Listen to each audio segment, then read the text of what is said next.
Hello, YouTube. Let's bring our friends in over on Twitch here.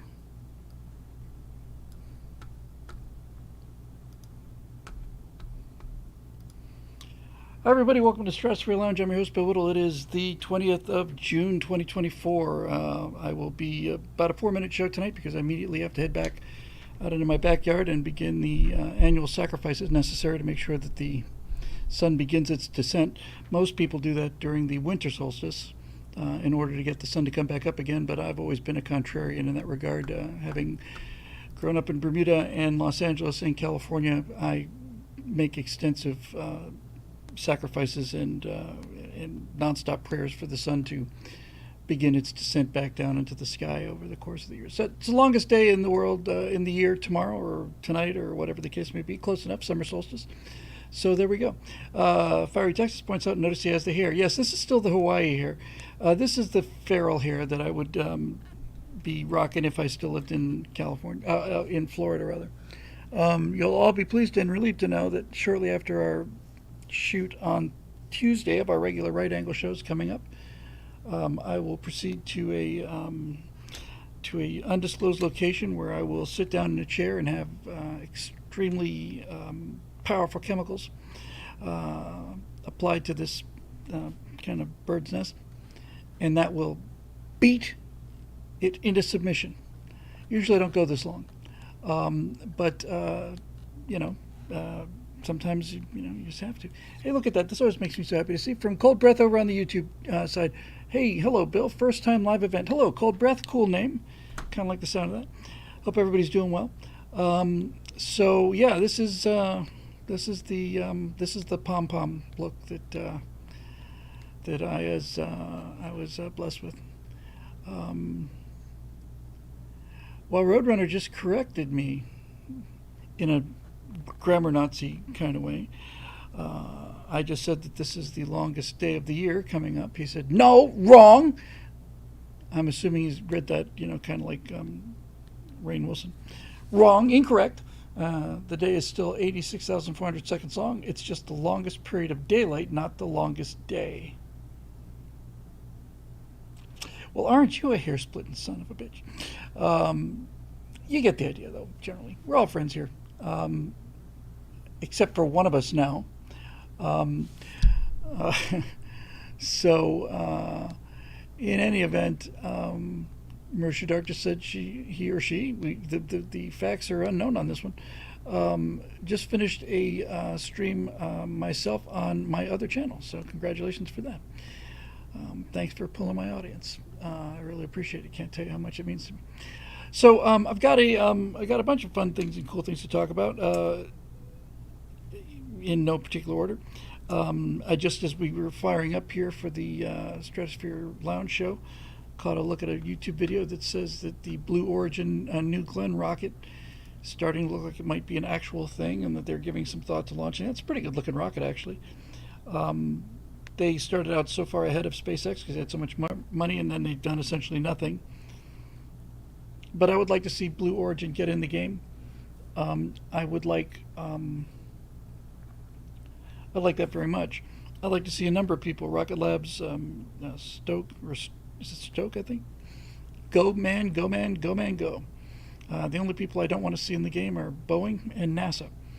And as we record this, the Starliner. I don't think this is a stretch to say that the Starliner is stranded at the space station. It was supposed to come back a week ago, then 4 days ago, then 2 days ago, then 2 days from now, and now as we record this, 6 days from now.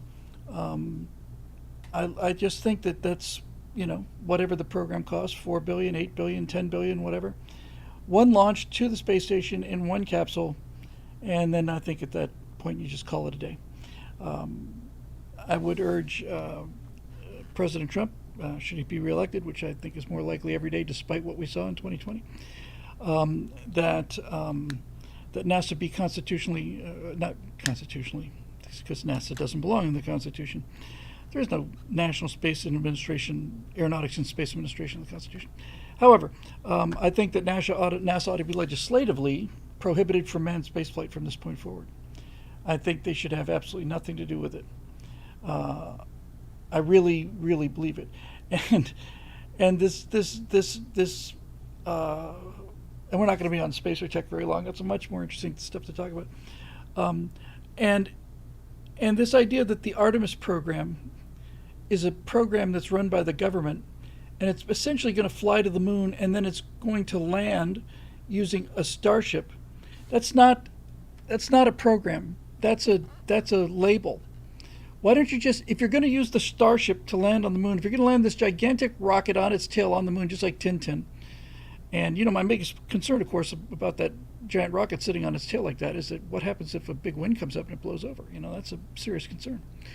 Um, but they just should simply get it out of the get out of the manned spaceflight business completely. Scrap Artemis. It's a joke. They've flown one mission. They'll fly another one at 4 years from now. It's another $4 billion boondoggle. Get out of the way, and let's let private enterprise do this the way it needs to get done. So that's that. So we'll see. But Boeing is still up in space there, and so there you go. A couple of other things. I just earlier today had a really lovely experience. Honestly, it was just a great experience. Somewhere around 11 o'clock this morning, got a knock on the door. We get knocks on the door all the time. So we rent a house in a nice neighborhood in Sherman Oaks, and have for over 7 years now. And opened the door, and there was a young man standing there. He was probably 28 years old, a black gentleman. Just immediately one of those people, just with just this radiant attitude. You can just tell. Some people, I'd rather have somebody try to fake being nice than just be surly. But this guy wasn't faking. He was just a real nice guy. Almost all of these knocks on the doors, which we get pretty much on a daily basis, is for something that I don't have anything I can do about because I don't own the house. Hey, would you like to have solar panels installed? Hey, we'd like to check this. We'd like to do this. No, thank you. No, thank you. We just rent.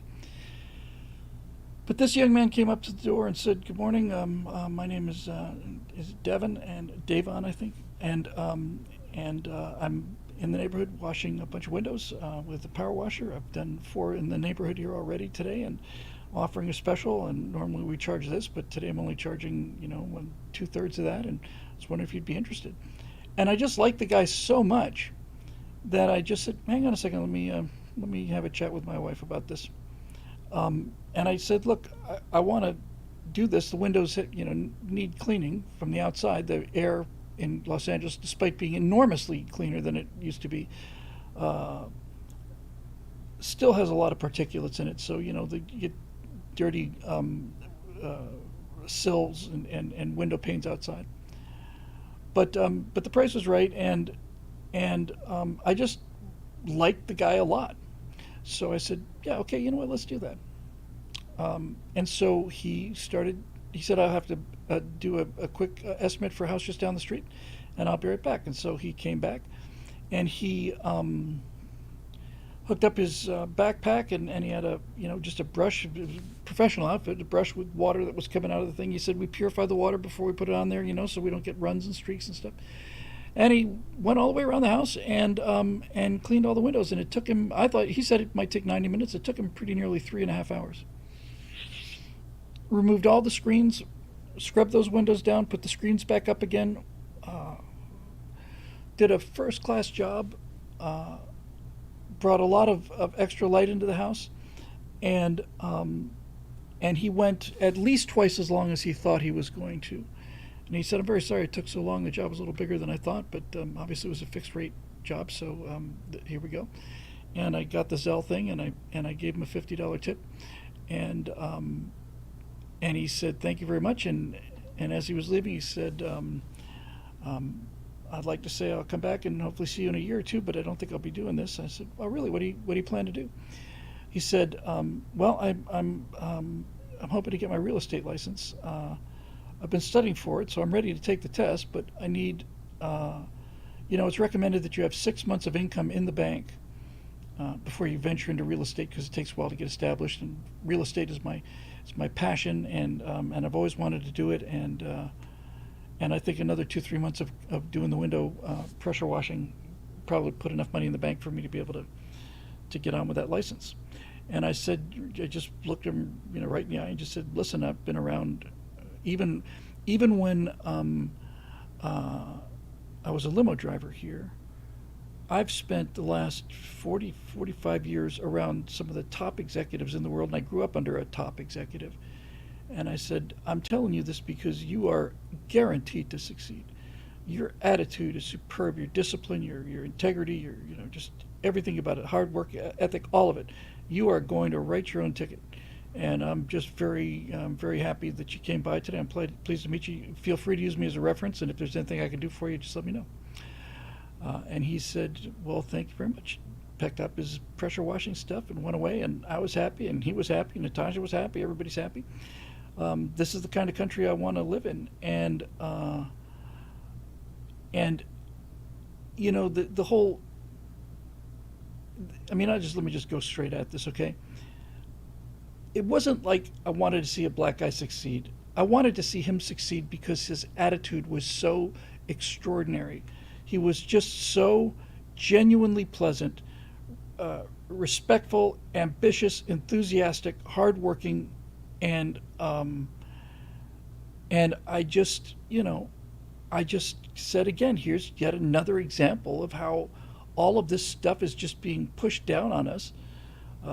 All of this, white oppression and white supremacy is being slapped onto white people, and this by the progressives, and then this progressive expectation that blacks can't get a voter ID, or that that they're anything that they do is exploited, and excellence is just is just white. All of this trash that they just keep shoving down our throats every single day. It's just, of all the things that I can't stand about the progressives and the Democrats, this is the thing, is the destruction of the idea of America. And I'd like to tell you that's a byproduct, but it's not. That's the entire goal. That's what happened when the Democratic Party was hijacked by these people, although their track record has never been particularly good when you get right down to the details. So that was a lovely, lovely experience to start the day off with. A couple of bigger news, and so one more story, then a semi-big story, then my main topic, then we'll get into questions. I saw the Netflix Netflix movie of the Blue Angels, and I didn't like it nearly as much as I thought I would. I've seen some documentaries on these kind of things, but I'm looking at these guys, and they're so. Just the fact that they're in the Blue Angels documentary, which meant the six actual flying pilots, plus you get to meet some of the candidates and a lot of the ground crew and stuff. The ground crew was men and women, all different ages, races, and sizes, and they were completely motivated. That made me happy. But the actual pilots, with one or two exceptions, just this is just a revelation on my part, okay? It just seemed like there was something human missing from them, and I suppose that's probably how it goes. When you get to be that, I think the signature quality of these guys was just discipline, which is not my signature quality, and I'm watching them and I'm thinking, I want to like this guy, but I don't really like him very much. The commander of the Blues, and it's nothing wrong with the guy. It's nothing about him I dislike, but I just felt like there was just something so mechanical about how he went about this. And listen, I just want to be so clear on this, right? I'm not criticizing him. This is how it has to be done. It has to be done this way. Otherwise everybody gets killed. But I think back on all the time I spent wanting to be a fighter pilot and being that level of a good stick, and I thought I was a good pilot. I am a good pilot. But I never would have reached this level of discipline, largely because I don't think I would have wanted to. And this got me thinking about something. And that is this idea of sending, artists into space. Now, I remember a while ago, Elon announced that he's putting together a team of YouTube influencers and writers and poets and stuff who are going to go on this mission around the moon And needless to say, I'm jealous and I would like to have been on that flight. So there's no question that a lot of this is driven by sheer envy. But what's also true is they don't know anything about it, and you can't interpret something if you don't know what it is. This is my only real unique skill set, I think, just to look at it objectively. I know an awful lot about an awful lot of things, and I know how to make these things interesting and understandable. And so far, the only people that have ever gone to space or gone to the moon are people like Neil Armstrong, who was not the kind of guy who's going to be moved to poetic observations, because if he had, he would have been killed. Neil needed to be Neil, and give me an answer on that 1202. That's as excited as he ever gets. But there's something in the middle there, where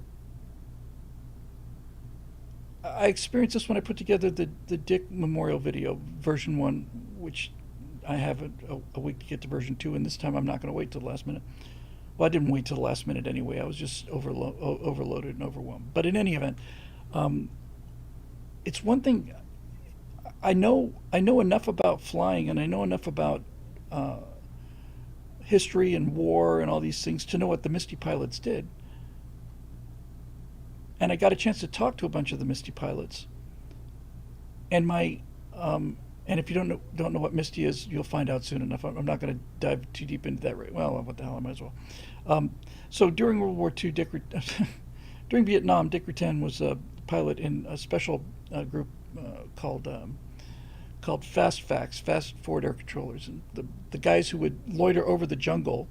As I pointed out in his memorial, the Vietnam War, more than any war in our history, and by a wide margin, provided more concealment and ground cover for our enemies than any war we've ever fought. In other words, if you think about it, every war that we've ever fought, the Revolution or the Civil War, World War I, World War II, both in Europe, possible exception of areas like Guadalcanal in Japan, but you could hide troops anywhere in Vietnam, and the trouble wasn't blowing them up, the trouble was finding them. So they would have these forward air controllers, and first they'd start off in honest-to-God Piper Cubs. They'd get shot out of the sky. They went to the A-1 Sky Raider, which was a last propeller combat aircraft in the U.S. inventory because it was able to loiter and fly slowly over the battlefield. They got shot out of the sky. They purpose designed something called I think it was the OV-8 Bronco, which was an twin-engine observation thing. It got shot out of the sky. So finally they said, we can't just sit there and hover over this thing in a hot air balloon and not get shot out of the sky. We got to get in there fast, but we got to stay. So they started a program whose radio call sign was Misty. And Misty flew F-100Fs with the two-seat version of the F-100, which by this point was pretty much obsolete as a fighter or as an interceptor or even for ground attack work. I'm looking forward to getting the F-100 module that's coming for DCS because I want to fly Misty missions in it. But that airplane, the F-100, doesn't have, it's got an air intake on the nose, so it doesn't have real radar in any real sense. The Phantom is a ground attack aircraft and an interceptor, long-range interceptor. The F-100 just didn't have it. A couple of, put 4 Sidewinders on it. But it was perfect for this because it was really rugged and really tough. It was fast, and these Misty pilots would hang over the battlefield. And they'd fly out, and they'd fly low to draw ground fire. And then once they drew the ground fire, they'd put white phosphorus rockets on the target. And then they'd just wait for the next strike package to come in and say, fire on my smoke. Just hit my smoke. And a typical strike package mission in Vietnam might last an hour. You get in the jet, you take off, you fly out not too terribly far, do what Dick Rutan described as turning the jungle into toothpicks and deafen some monkeys. And then you come back, and that's your mission for the day. But the Misty guys would go out there, and they'd hang out over the battlefield. They'd wait for that strike package to go in. They'd go hit a tanker, fuel up, come back, find a new set of targets, wait for a new strike package to come in. They're 3-4 times a day. Their average mission length was 5 or 6 hours a day. So, anyway, all this to say that it was the most dangerous and exhausting and grueling mission in the war. And I talked to Misty pilots, and I have enough background to know what they did and the risks they took. but none of the Misty pilots could possibly explain what Misty really was to regular people, because that's what I'm good at. So I bring all this up just to say it's funny how you find your place in life. And looking at these Blue Angel pilots, excuse me, I should have shot my phone. Oh, it's a spam risk. I could use some spam. We're low on spam. Looking at these Blue Angels pilots, I realized, if I had been what I'd always wanted, what I'd spent 12 years trying to be in terms of preparing Air Force Academy and all the rest of that stuff, I'm not saying I would have been unhappy. I would have been good at it, but it wouldn't have been my first best destiny, that's for sure. So last night I had a dream about this, and I don't usually remember my dreams, but I woke up and I said, I remember talking to Natasha. I said, oh, I actually had a dream I remember. What was the dream? Well, it's funny how dreams have a literal meaning and then they have a deeper meaning. So here's the literal meaning. I had just watched the Blue Angels thing, I think like the night before, 2 nights before. So I have this dream where the Blue Angels come to town, and I and 3 friends are flying something. I can't remember if we were flying Long-EZs or maybe L-39s. We're flying something that's pretty cool to fly, but is in no way equivalent to the Hornet, or even the Super Hornet. And in my dream, the Blue Angels were coming to town, and the Blue Angels asked if we wanted to fly with them, not in tight formation, just almost like as an adjunct kind of thing. Like the Blue Angels would fly, and then we'd fly afterwards, just to kind of mix it up and bring local color into the whole thing. So in any event, I'm flying with 4 other guys, and we're flying with the Blues in the sky. And I remember real clearly in this dream, the Blues were in the Delta formation, had all 6 jets, and they went up to do this loop in the Delta formation. And me and my other 3 friends were coming up. We didn't have the same power or anything, but we were coming up and we were just hanging there, and they had already gone, and we were just kind of left hanging there. So I remember in the dream, I said, it just doesn't look good. So I went to the Blue Angels briefing, stood out in the hallway, watched what I just watched 2 days earlier on Netflix. When they were done, I went in and talked to the leader of the Blues, and I said, hey, listen, I'm just thinking about what we're doing there, and you guys fly perfectly. It's got nothing to do with you. But I'm thinking, if we start our dive earlier, then you'll be able to basically be catching up to us rather than us tailing you the whole time to the point where we just are so far behind that we're not even part of the show anymore. Something specific like that. And the guy said, yeah, it sounds good. It sounds like it's a Tango uniform kind of a thought there. Go for it.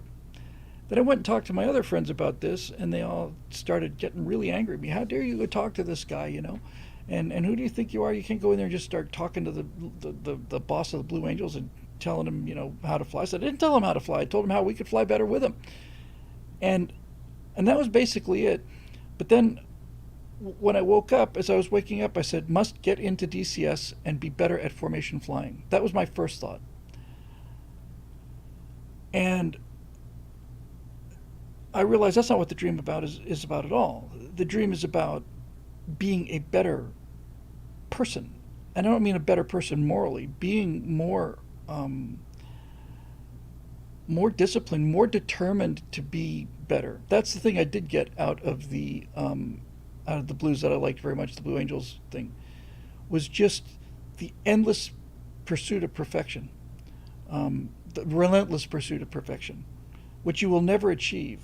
Now, one thing I didn't know was that the Blues had 3 different levels of accuracy, you could say. I think the widest level, I think that was basically called just parade formation, where you'd fly the diamond, 1 in the front, 1 back and below, and 2 on the side.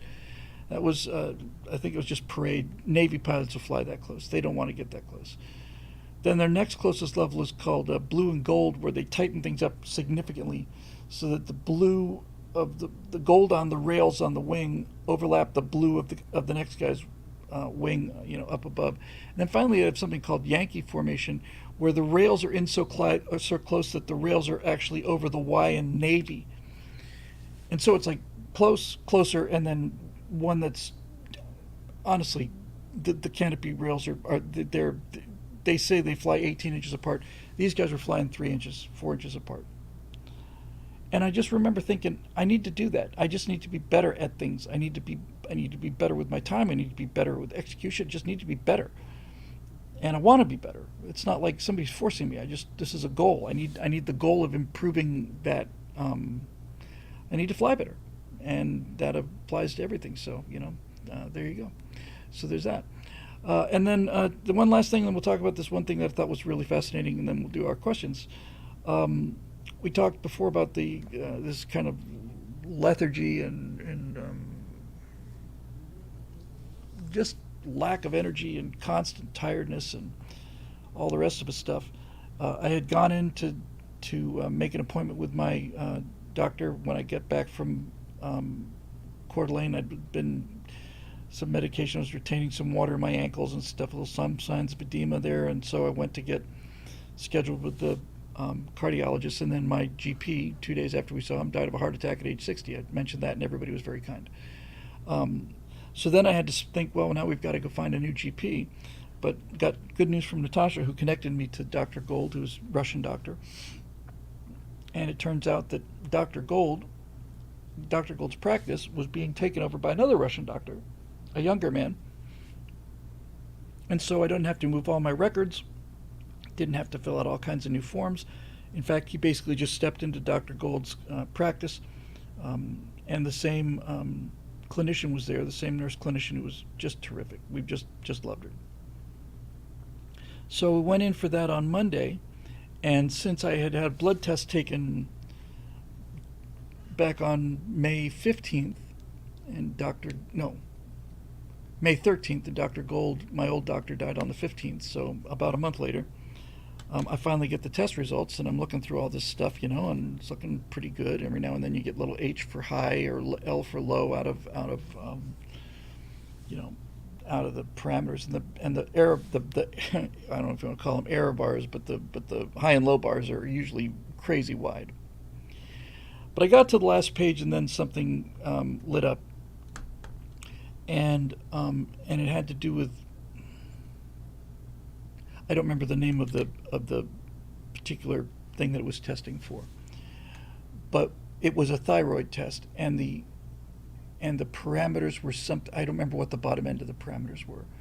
I think the parameters were something like 7 or 8 or maybe 12 on the bottom end, 24 on the top end, and I was at 25.7, which was an indicator for not hyperthyroid activity, but hypothyroid activity. My thyroid gland is underperforming.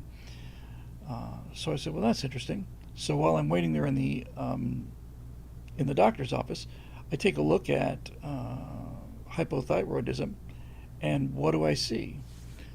Lethargy, lack of energy, brain fog, weight gain, and dry skin. And I said, jackpot. What's that trifecta? Not the quinfecta. What's it? It's a betting thing where you get all 5. I thought all 5 of those symptoms, hooray! So went and talked about that, and I got started on some thyroid medication. And hey, thank you very much, Cold Breath. It was great talking to you. Dinner is calling. Tell Dinner I said hi, and look forward to seeing you back here again in the near future live. So haven't started on them yet. They said they'll take about 6 weeks to really fully make a difference. But I'm very, very, very excited about this. I've always been the kind of guy who, whenever there's a medical problem, I just run right at it. Some people just don't want to deal with things. I just figure, I've said this many times on the show before, it bears saying again for those of you out there who are afraid of getting bad news. If I had a symptom and I went down immediately and found out that I had some terminal disease, that would be hard news. But the thing I could not deal with would be to be able to hear somebody say, well, you've got a terminal disease, but you've been showing symptoms for 4 years and you didn't do anything about it 4 years ago. If you'd come in 4 years ago, we could have saved you. That's the one thing in life that scares me, is the sense that, well, if I'd taken action, when I knew there was something wrong, I'd be fine, but I didn't because I was just too afraid to get bad news. So now I got the bad news I was afraid of. So anyway, I am very pleased that it hit those five symptoms, because you've seen me scratching my head and just brushing all this stuff off of me. My skin has got just completely dry. I gained 20 pounds. I have high hopes that this might do some real good. So, and that may in fact be what I thought the mold problem was. And thanks for many people for all the not only kind words, but several people wrote in with great advice about all of that stuff. And I'm very grateful as always for all of your concern and especially your practical advice and solutions, and deeply appreciate all those letters. So we will see. Mark Robinson says, I have blood work done every 4 months. Mark, that's very impressive. That's something everybody should do. I have blood work done every 4 hours because I don't believe in taking chances, including nighttime. I want to get on top of things right away. Hey, look, it's our friend Lapco. For someone that worked with NRA TV, I must say I'm shocked as you allowing Kirk's abysmal trigger discipline. On the off chance he misses the Gorn, he's going to shoot Dave in the face. What a freaking brilliant freaking comment that is. I just have the coolest audience in the world. So he's basically talking about Captain James T. Kirk of Starship Enterprise here. USS Enterprise, NCC 171. And he's actually doesn't have his hand on the trigger, so while your critique is in the right place, the bamboo cannon's not actually ready to fire the diamonds and rubies yet. But basically he's saying he's got his hand on the trigger, and if he's not paying attention, that shot's going to come out of the bamboo cannon. It's going to miss the Gorn here, and instead of hitting the Gorn, it's going to go over his shoulder and knock out our buddy Dave Bowman there. That is a damn clever comment, and to pay me $10 for that on top of it, just, wow, wonderful. Thank you. Thank you very much. But Kirk actually doesn't have his hand on the trigger. He's still boring out the bung hole, I guess, or whatever the end that would be. What they call it in a cannon. Is that the primer? I know that's the part you spike when you spike a gun.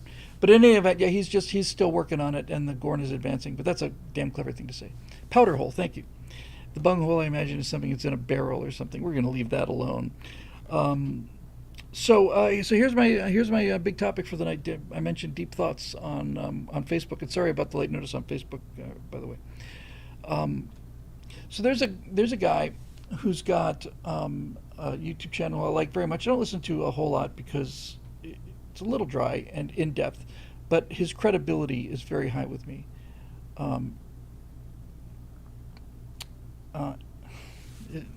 had his name on the tip of my tongue. Sorry. One moment, please. I just don't want to get it wrong. I get my glasses. I know I've got it. I just want to confirm it.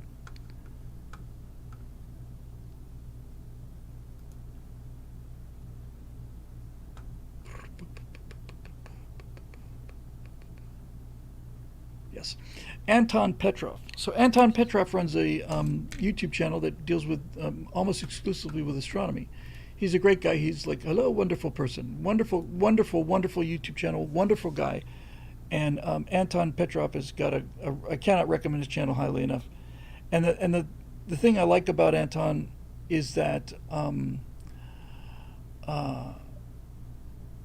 he's very, very conservative with his data, and he does his homework. I mean, his videos are usually 15, 20 minutes, and I know enough about astronomy to know that when I listen to one of his videos, he has not made any assumptions or he takes it seriously, which is why he's been a success, been quite a success. Let's just see how successful he is. Plus, he's a sweet guy.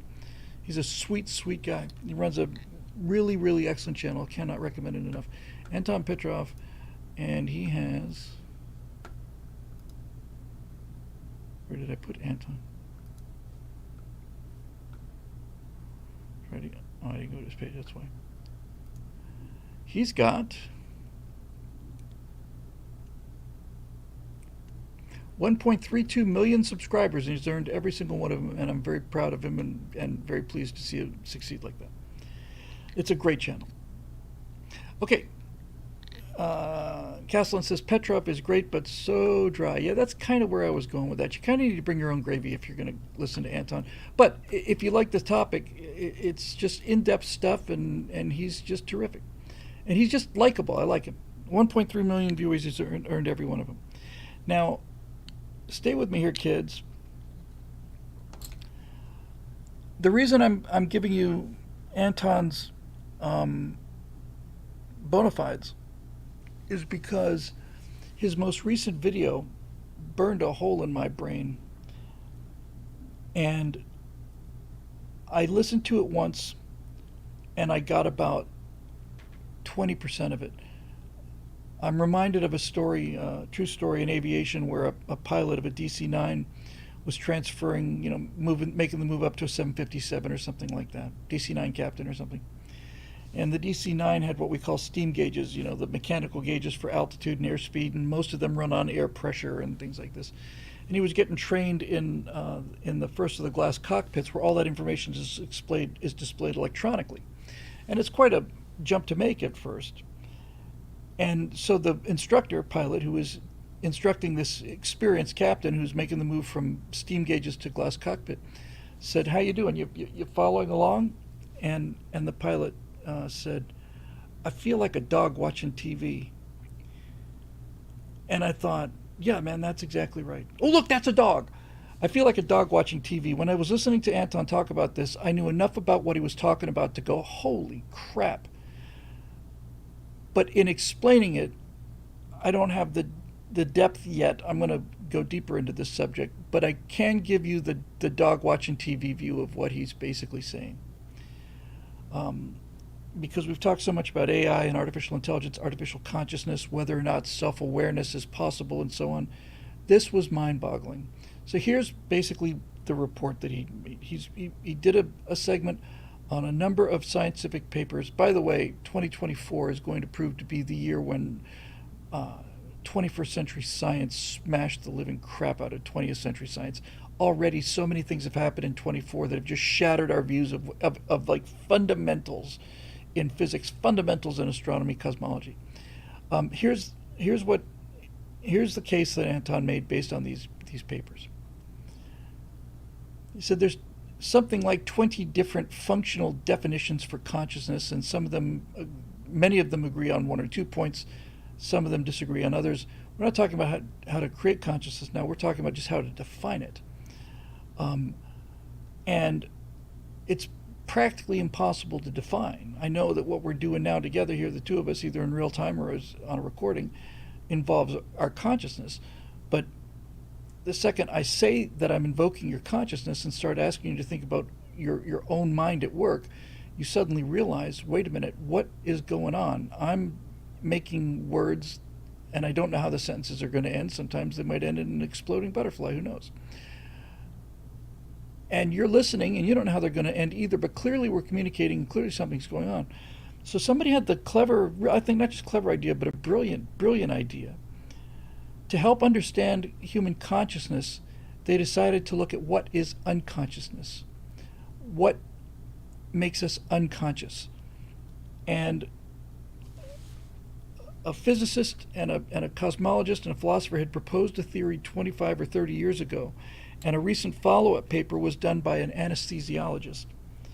So basically, it's a very clever way to think of, well, if we don't know what consciousness is, if we can't explain it, then what is unconsciousness? We know that when we're unconscious, not dead, we know that our heart is still beating, our lungs are still breathing. We know that there is brain activity, because when you're brain dead, you're no longer unconscious. It's a different kind of thing. But we're not riding the bike, basically. And so the anesthesiologist was pointing out some things that shouldn't happen in anesthesiology. And again, if you're an expert on this, forgive me for getting some details wrong. I'm just giving you the dog watching TV example. But if I recall correctly, one of the things that anesthesiologists were saying is there are things that they've discovered in anesthesiology that produce anesthesia, unconsciousness in humans, that don't have a chemical reaction with the human body. They said the presence of helium is one of those things. Helium is an inert gas. It doesn't react with anything. And if you if you introduce helium to consciousness, people will become unconscious. Not through oxygen deprivation or anything like that. The helium suppresses something in the brain. And that shouldn't happen, because our model of consciousness is that consciousness is the result of trillions and trillions of connections between individual cells, and that consciousness essentially is a chemical process where these cells are touching each other through these neurons and dendrites, and then there's this little gap where chemicals go back and forth and send signals down the network, and all of this stuff happens. But what this guy is suggesting, and what Anton was suggesting in this entire theory, is that no, that's not what consciousness is at all. That consciousness is not a result of cells talking to each other. That consciousness is housed inside each one of the cells, and that consciousness is the result of collapse of quantum states of matter. So hang on to your hats here. There are molecular structures present in biology called tubules.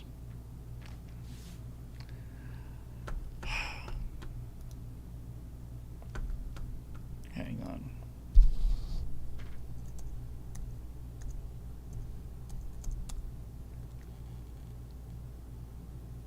Well, I've already forgotten the name of it.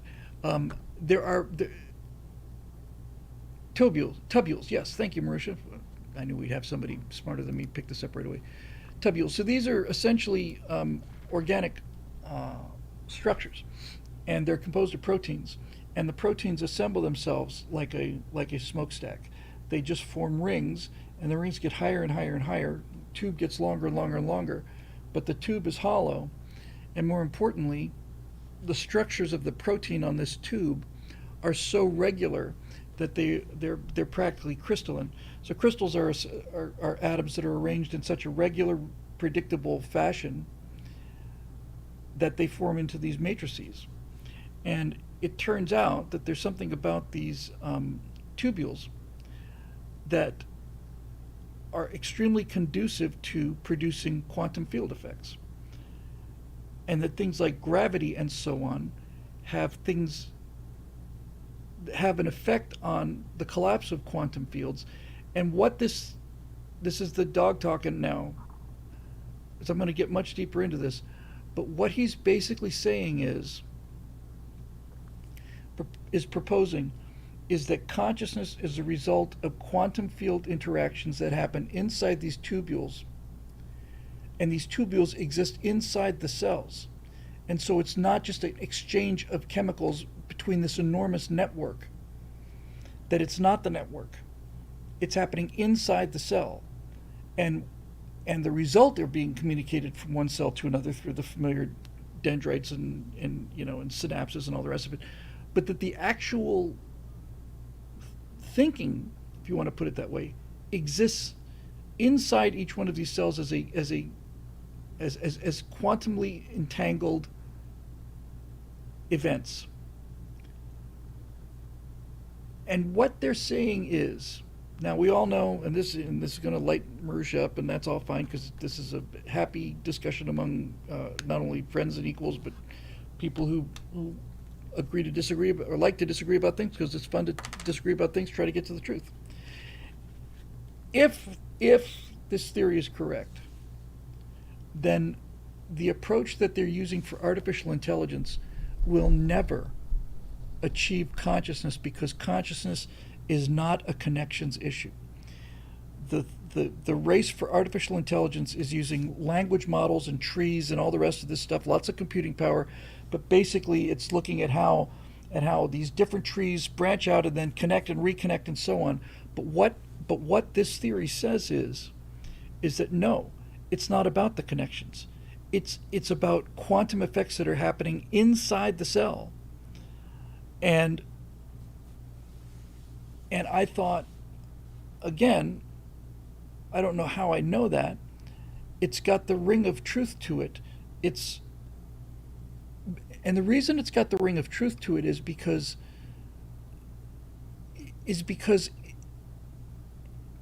it sounds mysterious enough to be true.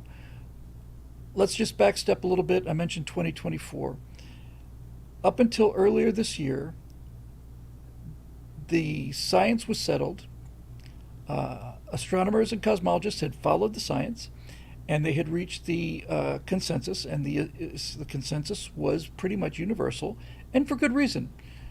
Thousands or hundreds of thousands, maybe even millions of experiments had shown that the universe was about 13.5 billion years old, based on redshift and how far out we could look.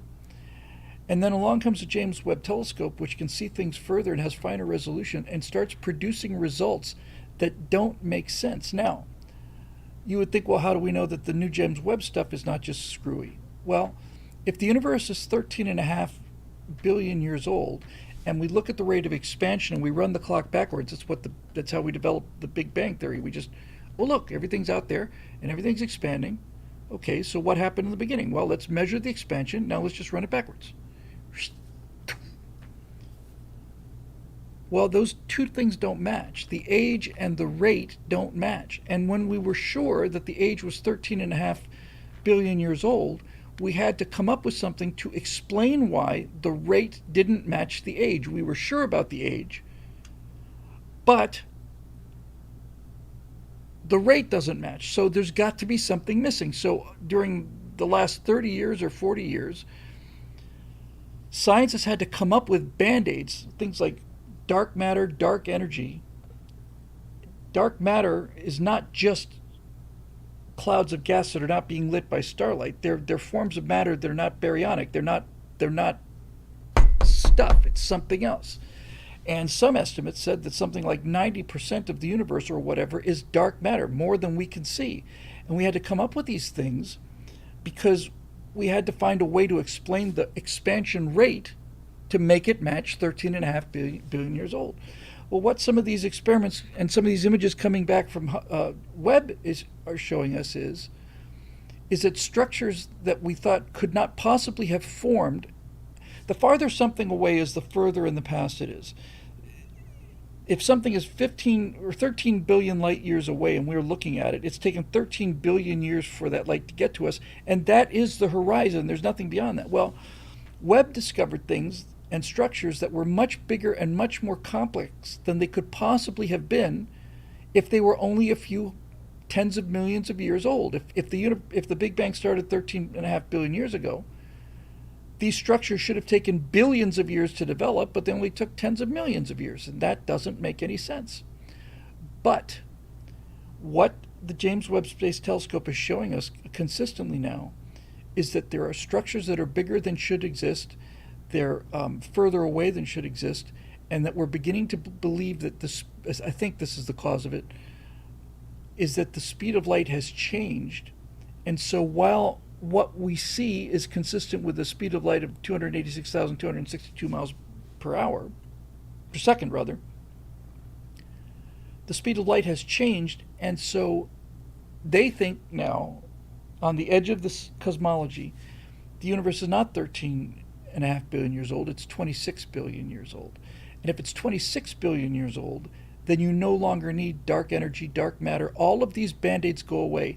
And when I heard that, I said, this has the ring of truth. I don't know that this is true, but it sounds true because it's elegant. And it solves all of these special needs and special pleading and fixes and band-aids and, and all this other stuff. You don't need it. It just makes sense now. So when I heard this about consciousness, I said, I don't know it's true, but it has the feeling of truth, it has the ring of truth to it. It has a sort of appeal. It's got an aesthetic appeal. This kind of ties into what I was talking about earlier about the Blue Angels and how mechanistic and perfectionistic they are in terms of their discipline, but how they're missing they're certainly not missing a spiritual aspect, but they're missing some sort of aesthetic appreciation. They're on the spectrum, these guys. They have to be. So stay with me here. One of the things that they discovered about these tubules is that if you expose them to ultraviolet light, they fluoresce. In fact, they may self-fluoresce. and they took a look using a special kind of microscope, not a scanning electron microscope, and they hit this with a kind of ultraviolet light, and you could see brain cells. Inside the outline of the brain cell, you could see these tubular structures, and the tubular structures were reaching out into the dendrites and so on, and they were fluorescing.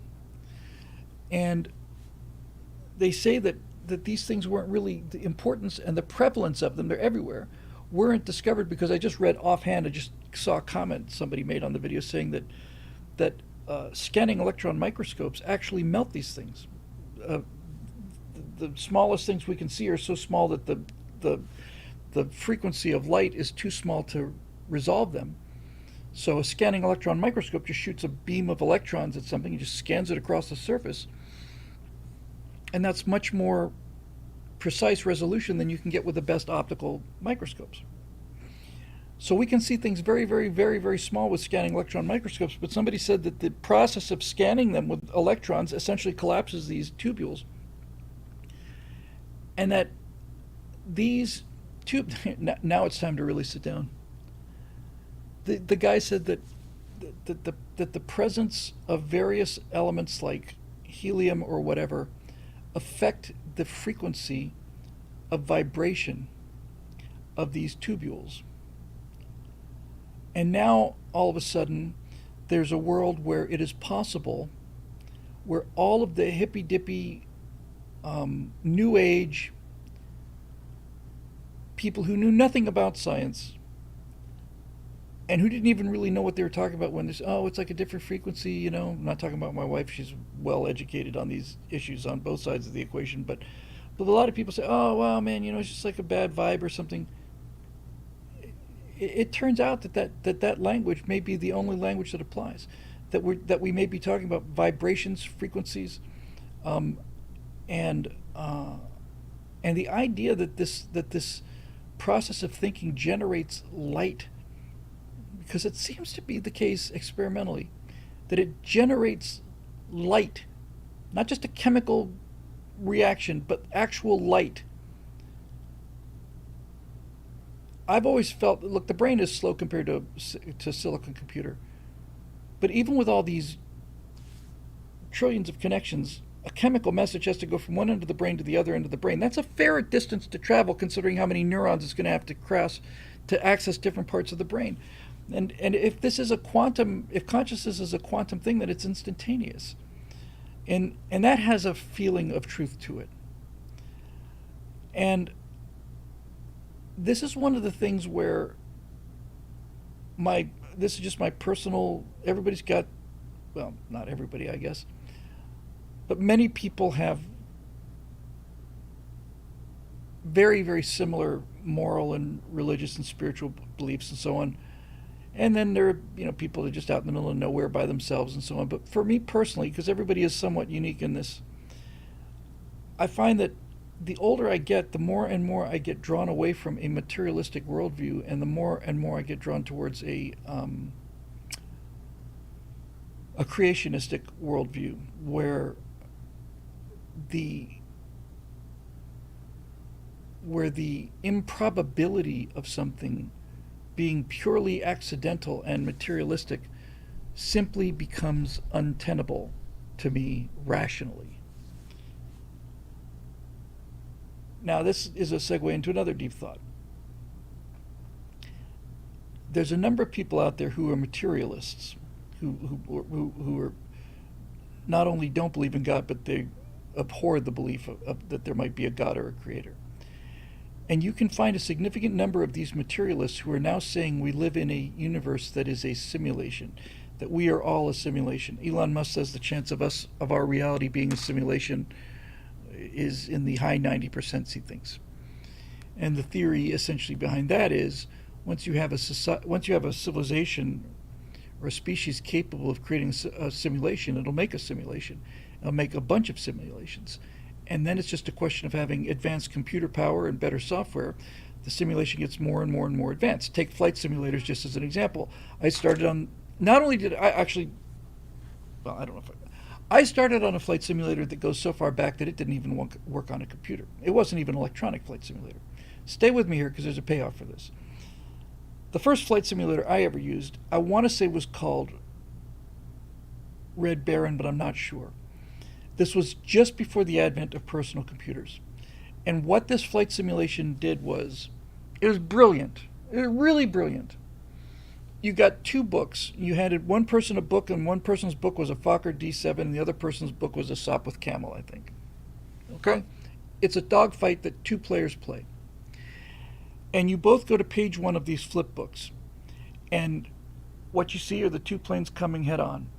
And you make a decision. There's no dice rolling at all involved. You basically consult this chart and you say, I'm going to start a climb to the right. And the other person, let's say, says, I'm going to start a straight descent. Once they've both locked in their moves, I've decided straight descent. I've decided that. Then you go to this thing and you look at these two moves, and it gives you two new pages in the book. And when you go to those new pages in the book, it's not the same for each book. If I'm in the Sopwith Camel and I see a D7 approaching at the beginning of the game, and I say I'm going to do a climb to the right, and the D7 player sees a camel, he says I'm going to do a dive. You reference these things on this matrix. It's a real game. I actually played it. And so I turn to this page on the camel book, and he turns to this page on the D7 book. And on the camel book, I see a new picture now. Now the picture I see is of a D7 down below my left wing. And what he sees is a picture of a camel up above his left wing. And so from that position, you say, all right, now I got to get on to 6. And so you're constantly using inputs. It's called Ace of Aces. Thank you very much for that, Andrew. Ace of Aces. And it took a while. So basically what you've got is you've got a flight simulator that's proceeding at a rate of one frame every 20 seconds maybe, or 30. And he said you had all the sets, so presumably once you've got the moves worked out, once you've got the pages done, it's just a question of I'm going to draw a camel, I'm going to draw a SE5, I'm going to draw a SPAD, I'm going to draw this. Once you get the dynamics of it done, then you can fight any two airplanes you want to. So that's the first flight simulator I played, and I loved it. Then along came the Apple II, and I played the Microsoft Flight Simulator version 1, which consisted of a grid of 16 squares, and it's going and it's making a sound like that too. And they had Apple IIes at work where I was working for Dr. Stipp in the geochronology lab. They used them for thermoluminescence. It's a pretty happy coincidence. It was a method of dating something that was non-organic. Beta Analytics, started by Jerry Stipp, did carbon-14 dating. They do about 95% of the carbon-14 dating in the world today. That's how he got to be a millionaire and retire to a nice house in Arizona, and back me by getting me an editing system and putting the first money into my first films and all the rest of it. But it also did thermoluminescence, which measured the emission of light that ceramics could hold. Photons could actually be trapped inside a crystalline structure of clay, of quartz. And it was a much less accurate measurement, but it was possible to use on things like clay pottery where you didn't have any bio materials. Anyway, the first World War I simulator game, the mountains were flat. I flew that day, Big Booty. That's right. The mountain range was just a jagged line, and as you got closer and closer and closer to it, it was absolutely flat. So stay with me. So first simulation I ever used for air-to-air combat was on paper. The second one, actually, the second combat simulator I had was on a computer, but it didn't have a screen. I played that Star Trek game where you say Klingon is at your 135 degrees. He's at 6,000 kilometers. What do you want to do? Fire phasers, turn to the right, and it would just print it out. So then I used a computer without a screen. Third simulator I used was Apple II, which had a 64 kilobyte memory. And I've been playing flight simulators ever since then. And the Amiga had one, and so on and so forth. Now I play DCS, which is giving you 60 frames a second with these unbelievable details, right? So this is the history of simulation for our species. And the reason that many scientists are coming to the belief that this is a simulation is there's some things we can't explain. Time, for example, you can't dice time forever. You can't dice matter forever. You can't take the whole definition of an atom would be if you had a piece of gold and you had a fine enough knife and a fine enough magnifying glass, and you kept cutting a piece of gold in half, would there ever become an irreducible piece that you can no longer cut in half? And the answer to that is yes. That's called a gold atom. So the same thing with time. You can take a second and divide it into tenths of seconds, hundreds of seconds, millions of seconds, billions of seconds, trillions of seconds, but there comes a point where you can no longer divide time. I think that's called Planck time, but essentially it's defined, the amount of time it takes is the amount of time it takes for a photon of light to cross the diameter of a hydrogen atom. Speed of light is very, very fast. Atoms are very, very small, so we're talking about a tiny little time, but it is an irreducible thing. There is no time between these two things. So if you zoom in enough, time goes That doesn't seem to be a product of an analog world. But here's my point. 10 to the negative 34th seconds. Thank you very much again, Gasoline, for that. So stay with me on this, gang. Makes me wonder how many materialists are willing to accept the fact that we might live in a simulation when essentially that is the living definition of creationism. Anybody else make that connection besides me? Surely somebody must have. Well, the whole world is a simulation. The universe is a simulation. Okay, so what are you saying? Well, we're saying that there's things in our world that just don't make sense, so it's a simulation. Created by who? Well, I'd rather not think about that. Created by whom and for what purpose? Well, created by a scientist because he wanted to run, let's say, simulations on how conscious creatures behave. The entire planet Earth is one giant simulation to see what happens, and maybe you change the variables and you add just a little bit of aggression or a little bit less ambition or whatever, and then you run it again. Okay, fair enough, that's fine. That may be in fact true, but what are you saying? Well, that this reality is not real, it's constructed. Constructed by whom, for what purpose? And then they have to sit there and say, oh, yeah, that's kind of a problem. I've said before, look, I spent most of my life as a materialistic atheist. Well, when I say most of it, 40 of the 65 years, 45 of the 65 years, right? I used to teach it. I mean, you don't need anything. We've got, you take the atmosphere of Jupiter, get hydrogen, helium, methane, and ammonia. Let's put it in a glass flask. Hydrogen, helium, methane, ammonia. Now let's run an electric spark through it like lightning. And what do we see? We see brown streaks coming out of the sides. Amino acids. Amino acids, the building blocks of life. You don't need God. You don't need anything. That's ta-da! But when you start looking at things like protein replication and things like these tubules with protein structure that generates quantum field effects, and when you look at some of this replication of DNA where a molecule, honest to God, walks down the length of a strand and is essentially zipping and unzipping proteins into place, you look at this and anybody could look at this and say, this is a factory. Moves this over here, picks it up. Things go in here like this, and two different things come out of there. It's like all of this is supposedly the result of randomness and chance. Now, this is deep thoughts night. Now, before anybody has a brain aneurysm and departs, let me just say one thing here. I think the evidence for evolution on a macro scale in terms of among species is so overwhelming that I have no doubt about it whatsoever. And people will say, well, people who don't understand evolution will say things like, well, how do you explain the human eye? How could you possibly explain the human eye just evolving by random chance? Well, the human eye didn't evolve by random chance. So let me just play the other side of the card here so y'all know where I am personally here. The eye is a complex organ, and the eye can't start from nothing, but evolution never claimed that the eye just simply developed as random chance. It's not like the eye just assembled itself out of pieces of a stopwatch.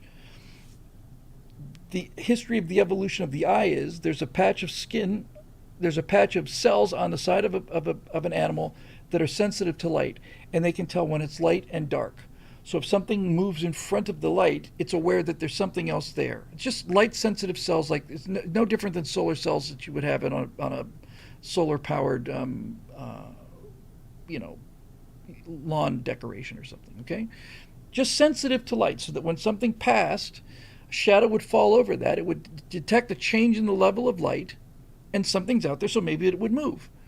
Then what they found was, if you take that same patch of cells and you put it in a depression, just a simple little depression like a small crater, if you put it in there, not only is it able to determine whether or not it's getting darker, it's able to determine from which direction things are getting darker. And from there, you can work your way up to an eye. And evolution didn't start out with human eyes, or eagle eyes for that matter. It started out with patches of light-sensitive cells. Our skin is light-sensitive. When we get enough ultraviolet, our skin changes color, it activates melanin, and that's why we get a tan. It limits our level of UV exposure in order to maintain our vitamin D production at a certain level. Okay, so I'm 100% understanding how evolution works. I understand how natural selection works. I'm not talking about that, right? What I'm talking about is I know what the Mark I V1 eyeball looks like. It's a patch of light-sensitive cells. And I know what the Mark II looks like. It's light-sensitive cells and a concave activity. I know what Mark III looks like. It's something with a gel-covered lens over it, which helps focus these things and increase the resolution of where this thing's coming from. And then the ability to move it and all that. I get it. What I've never seen V1 of DNA. I've never seen V1 of the stuff that actually manufactures the stuff. And when you look at these animations of how gene replication works and protein folding and all the rest of it, it looks like a factory. And it looks so much like a factory.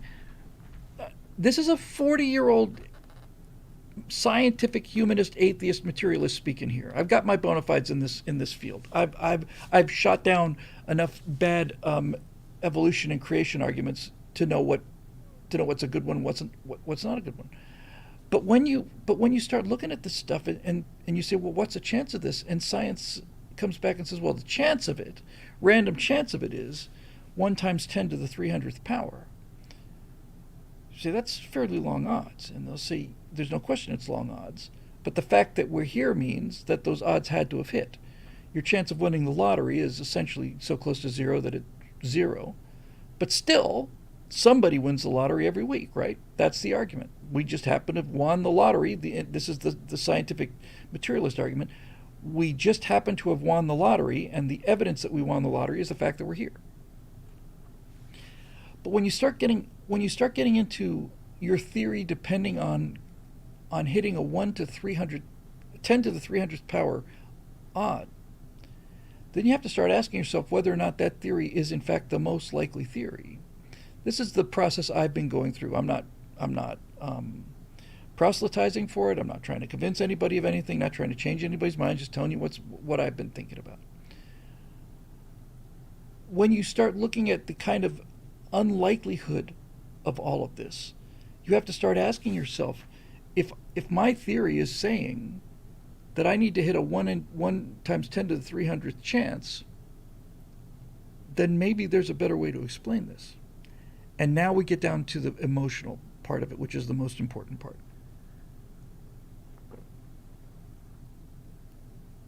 Scientists, I've known a lot of scientists. I've been one for a while. I've been a waiter as well. I've been a pilot. I've been a security guard. I've been a limo driver. I've been many, many things. And the best part of being many things and having many jobs is getting to know the people who do those jobs and that for whom that's like. For example, there is a professional limo driver, a lifer. I can tell you the difference between a lifer and most guys that drive limos like me. When I was driving a limo, when I first got to LA, we didn't do stretch limousines. I probably did 6 or 7 stretch limousine jobs with parties and and champagne glasses. I probably did 6 of those in 3 years. Hated them. Hated getting the stuff. I hated getting the champagne. I hated setting up the little cups. I hated getting the snacks, and mostly I hated cleaning up the vomit. We did 6 or 7 stretch limousine jobs with parties and parties and champagne glasses. I probably did 6 of those in 3 years. Hated them. Hated getting the stuff. I hated getting the champagne. I hated setting up the little cups. I hated getting the snacks, and mostly I hated cleaning up the vomit. Lincoln Town Car runs from San Marino, Pasadena area down to LAX and back again. That was 99% of the work we did. And I am wired in such a way in terms of responsibility. I'm the oldest son of a hotel manager, so I am supposed to behave myself and play by the rules. I can't go running around making a lot of noise because the son of a manager doesn't go down and create disturbances at the pool deck. That doesn't happen. So I am highly conditioned to play by the rules, and overly responsible, and I would say overly bound by regulations. I mentioned this once or twice before, but when we were kids growing up, we used to do things like take a 3-hour walk at 2 o'clock in the morning, 3 or 4 friends, and we just walk for 2 hours, just talk about things, talk about girls, talk about life, talk about what we wanted to do, talk about riding our bikes to the Dade County Youth Fair, all this other stuff. And my friend Steve, son of the guy who did the thermoluminosity and whose Apple II computers I was using to do flight simulators, coming in work and staying late, coming in early and staying late, we would often take a walk and end up behind my friend Steve's house, and Steve and the 2 or 3 people I would walk with would cut through a person's yard and just hop over their fence. Wasn't a high fence, and that would put them into Steve's backyard. And I couldn't do it. I couldn't do it. They would do it, and I would walk around the block. I couldn't do it. So I may be overly confined by respect for property authority and rules and all the rest of it. But back to the different kind of people and so on. I would, as a typical run would be, a businessman is calling for the car at his house at 5 o'clock. So I would be in the area by 4:45, and I would pull up at about 4:50. I'd knock on the door 10 minutes early because this is an important businessman. He doesn't want to worry if the car is going to be late, so the car is going to be early. So I'd knock on the door at about 10 minutes to 5. Oh, great, thanks, you're a little early. Yes, sir, we'd just like to be a little bit early, no worries. He says, okay, can you wait? Sir, I'm your car, I'm here as long as you want me here. It's a flat rate, you take as much time as you need. All right, great, thanks. And I would sit in the car park in a place where I could watch the door, so the second the door opened, I could jump out of the car, go help that guy's bags, and put his bags in the trunk and drive this guy to the airport. So what would happen occasionally is I would be, for example, at the guy's house at 5 o'clock. He's calling for the car at 5, I'm there on time. Sometimes the guy wouldn't come out of the house until 10 minutes to 6. Okay, that's him. That's his problem. It's not my problem. He'd get in the car, he'd get in the back seat, and he'd say, Bill, I've got a flight at LAX that leaves at 7:15, and I have to be on that plane. And if he tells me this at 10 minutes to 6, there's no way I'm going to be able to get him there. I can't travel that distance in LA traffic. It's not possible. But when he said I've got to be on that plane, that part of my brain that's wired the way I am said, okay, now you're going to have to find a way to fly. And I would stress that whole trip. I would stress and stress and stress. I'm just trying to find the fastest way around. We didn't have GPS. I'm just thinking. My God, I'm racing through this. I'm not driving unsafely, but I'm pushing the limits because I'm not a professional limo driver. I didn't have the temperament for it. When he said I have to be there, I had to find a way to be there. And it stressed me enormously.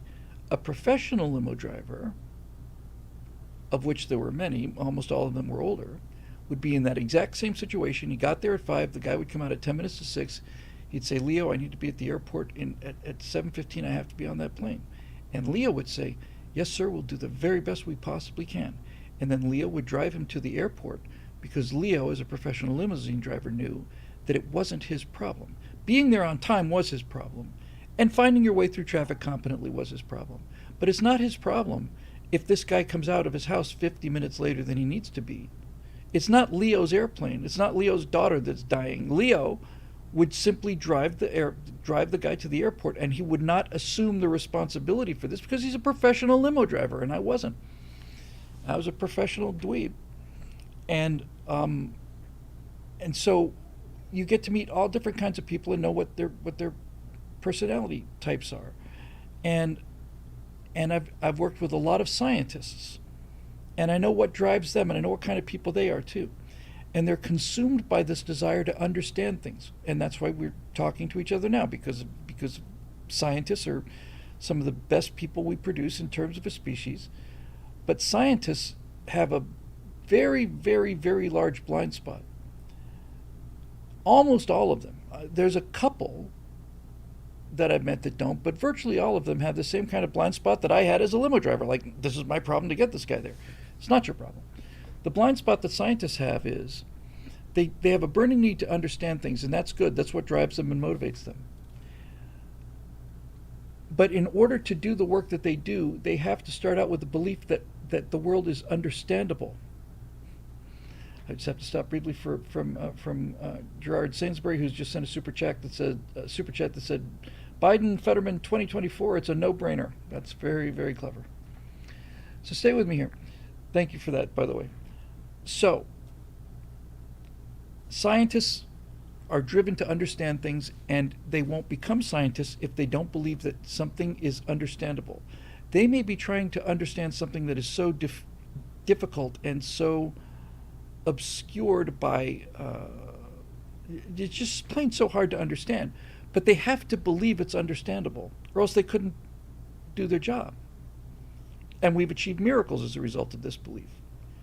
But the weakness that scientists have that they don't understand is that this consuming belief that something is understandable, not necessarily by them, I'm certainly giving credit for that.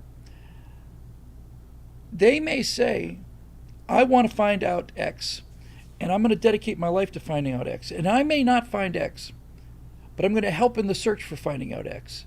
And someday somebody will find out X. And maybe they're going to have better instruments than I've got, or maybe there's going to be a new theory, or maybe there's going to be this or that, but X will be discovered because X is discoverable, and I'm going to be a part of that. I think this is what drives so many of these people to artificial intelligence. They want to understand something, and they say, I may not be smart enough to understand what it is I'm looking for, but I might be smart enough to build a machine that is smarter than me, and then that machine can build a machine that's smarter than it is, and then that machine will be able to figure out X, and so I will be able to know what X is because I've got this consuming passion, right? The fundamental assumption that all scientists have is that it is knowable. I may not know it, and it may not be knowable to me, and it may not be knowable for generations or centuries or millennia, but it is knowable. And this is why I think they have such a visceral repugnance with the idea of creationism and God. Because if the world is a materialistic conundrum, then they have the ability to know it. It's knowable. But if there is in fact a design, if you want to call it, look, if this is a simulation, if reality is a simulation, then it's good enough for me. This is life as we know it. This is the human experience. And if it's a simulation, that means it was created by someone for a purpose. And this changes the way I look at things. But the thing that I think so many scientists recoil against is, if there is a designer, then what the designer has created is knowable, and everything within the creation that he's created is knowable. But there is an entire wall that separates the creation from the creator, and what the creator knows and is unknowable. It's not a question of you not having the right instruments or not having enough time or being smart enough. It's off limits. You can't have it. And that's where I think people get this emotional kind of a 4-year-old response. I want that toy. Well, you can't have it. But I want it. Well, you can't have it. And the worst of it is, it's not like the toy's not there. The toy's right in front of them. It's the toy you want. It's a toy you've dedicated your entire life for. But you cannot have it. Well, if I argue, no. If I work hard, no. If I build it, no. No, you can't have it. It's not for you. You cannot have it. And this drives them nuts. I think it just drives them nuts. And I really think this is the essence of why so many scientists recoil against the idea of intelligent design, because it puts off limits knowledge to them, and they can't handle that, being told no. I really actually think that's it. Which brings us to one more thought about this, and then we will get to the questions. So let's say all of this is true. Let's say that the stuff I talked about with the tubules is true, that consciousness is a result of collapsing quantum fields that exist inside these complex structures. And let's just say that these complex structures were in fact designed. And when you look at DNA, you realize that DNA is the best machine that could be made, that you can make out of jelly.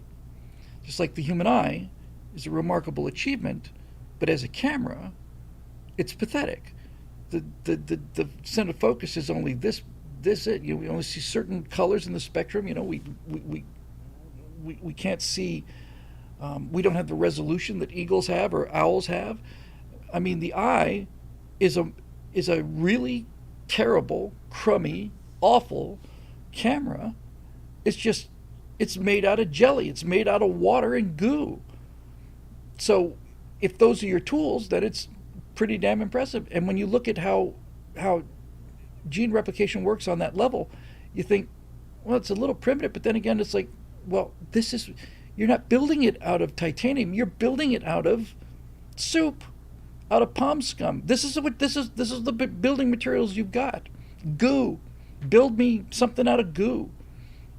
And there it is. So stay with me on this now, because I think this is important. So most of you know what The Sims is. I never played The Sims. I had no interest in playing The Sims. For those of you not familiar with The Sims, there was a game that I played quite a lot and that I love called SimCity, which was a game that had certain simple rules for how property squares would behave. If you had a square, a completely blank slate of a square of land, and you put a house there, then you would get maybe a person there or something, but maybe not. But if you put a house there and then a couple squares over you put a factory and then you put a road, then people would start moving into the house and they'd go to work and then they'd come back, and then you had population of the city would grow. You need to put more houses down. And that meant you need to have more factories. And the more factories you built, the more housing you needed. Then you had to have police stations, you had to have fire departments, all the rest of it. It's a very simple sim, but it's really wonderful. It's terrific, really fun. And then they changed it and turned it into something completely different. The original SimCity was just hilariously, brilliantly fun. So that company made so much money off of SimCity that they developed a game called The Sims. And The Sims is about simulated people. And you can dress them, and you can build them nice houses, and they have certain rules. I've never played The Sims, so I don't know too many details about it, but stay with me here. The Sims would allow you to simulate families, and these families would have children. You'd name the people, you'd name the children, you'd watch them grow up, you could determine what school they went to, all the rest of this stuff. Now let's say that this was never part of The Sims, but let's say that as a part of The Sims, you as the person, just regular old you, bought the thing at GameStore or GameStop or whatever. You bought The Sims, and let's say that a feature on The Sims basically said, we've added a new feature to The Sims. When your sim has died of old age, which is what the game does, we will give you the option to save that sim. And the sim will live someplace on a hard drive. Won't be visible to the simulation anymore because the sim has died. That simulated person has died. He's had to gone. But we'll give you the option to save that sim and put the sim in a situation where it's extremely comfortable as far as the simulation is concerned. Or we'll also give you the option to save that sim and have that sim, even though the sim has died and left your world, we can create a kind of a backstage version of the sim where the sim is living in constant misery.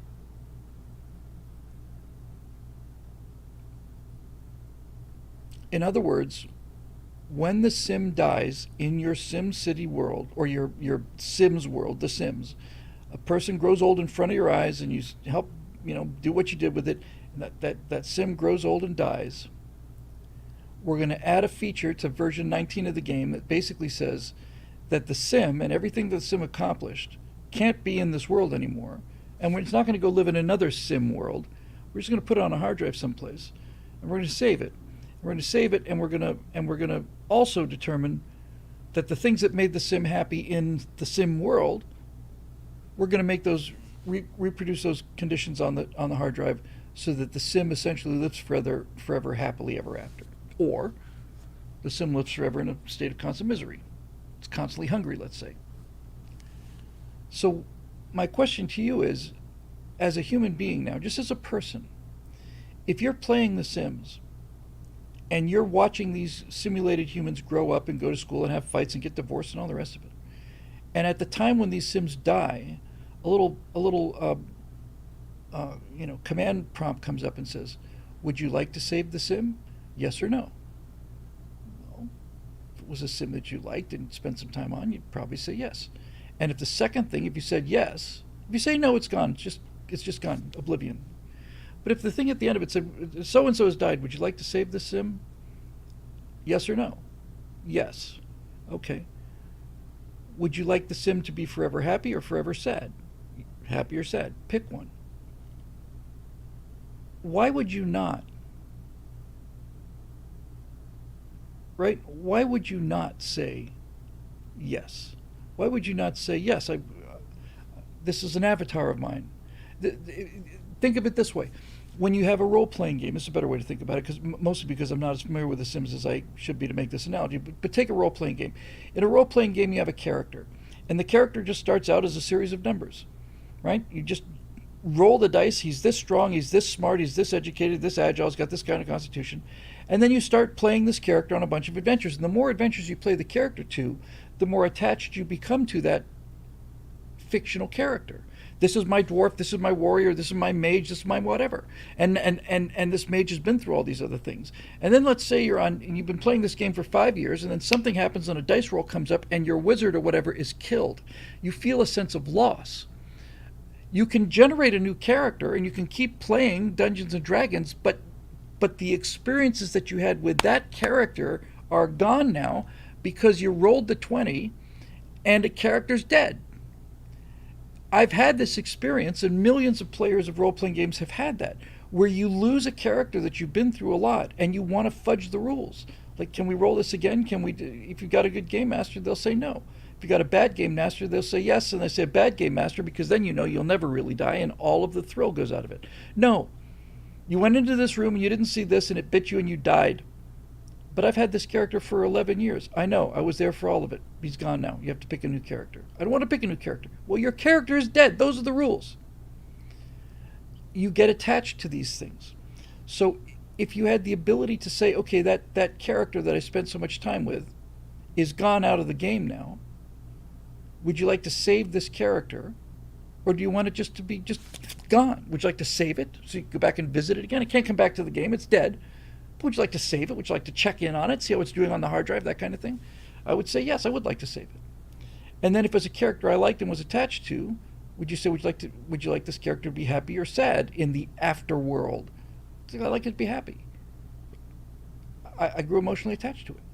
Well, if you could do that, then why wouldn't God do that?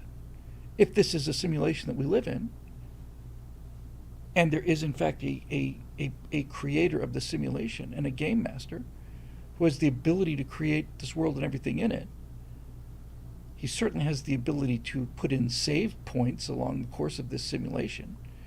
And if you ask God, do you want to save this Bill Whittle character that you've watched grow up and done all these weird things for, then why would he say no?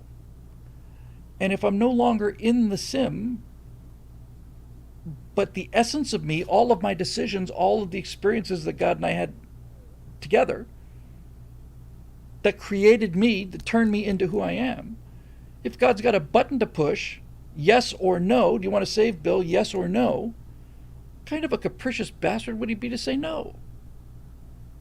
And if he had a choice of saying, do you want Bill on the hard drive? Do you want Bill to be in a situation where inside the sim all these things made him happy? Do you want him to be able to go and meet all of these other people that he used to love and his dogs and all these other things? You want that to make him real happy. You want to have him meet his old pets and his old loved ones, family and everything? Yeah, yes or no? Yes or no? Who would push no? Because that ability, compared to the building the sim, the ability to save a character, compared to the total software load needed to create the simulation in the first place, is nothing. It's just a simple on or off switch. It's a just simple switch. So this leads me to the conclusion that there is in fact an afterlife, and that it is a place of endless happiness. And even now we're dealing with things like afterlife implies that something came before and after. I believe that time doesn't work like that. I think that the universe has always been and always will be. We've always been here. We will always be here. Not for the span of the universe, but that's assuming a before and after. We can't process timelessness. We're built into this football thing, and this little strip is us, and it's all there. It's always there. It's never going away. We can look at it from here or there, backwards. All that's it. That's us. So, anyway, when I heard that consciousness might be the result of quantum field effects and quantum entanglement that was produced inside of biological tubes that are created from proteins in such a way that they resemble crystals and change and fluoresce, and when they're activated, light is emitted, I just started thinking, I'm getting further and further and further away from that little flask of hydrogen and helium and methane ammonia and a green or brown stain that drips out the side. You know what I mean? Now, some people who have believed this their entire life, they may look at this and go, well, what took you so long? What took me so long is I had to take a pretty good look at the other side of the fence, which is not something many people have done. So anyway, that's my latest thought on all this. I've tried to explain it to. I believe I had a little chance to talk to to Dick about it before he died. I know I've talked to other people about it with their pets and so on.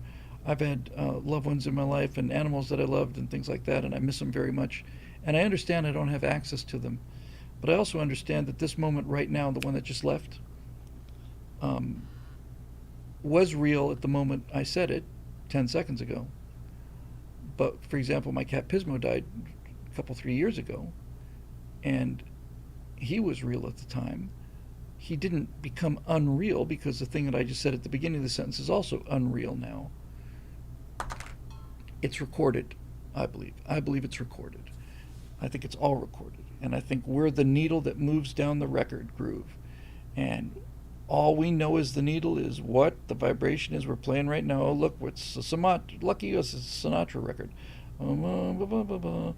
And all the needle knows is to make the noise that it's making in that slot in the groove right now. The needle doesn't realize that it can be lifted up and moved and placed in someplace else on that record and sing an entirely different song, but then it can go right back to where it was before and sing that first song again. It's all intact on that one side of that LP.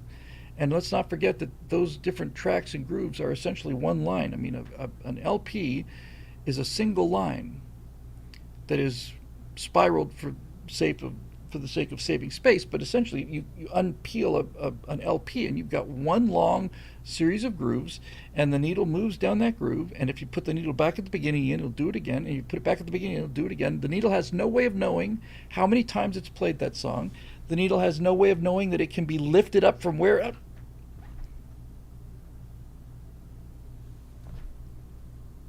Oh look, it's King George coming out of it. It has no way of knowing what part it's going to be playing next if somebody decides to lift it off. That's the closest I can come to in terms of what the science and cosmology are showing us, and what our problems with time and causality and all of these things taken together takes me to a very happy place where I am.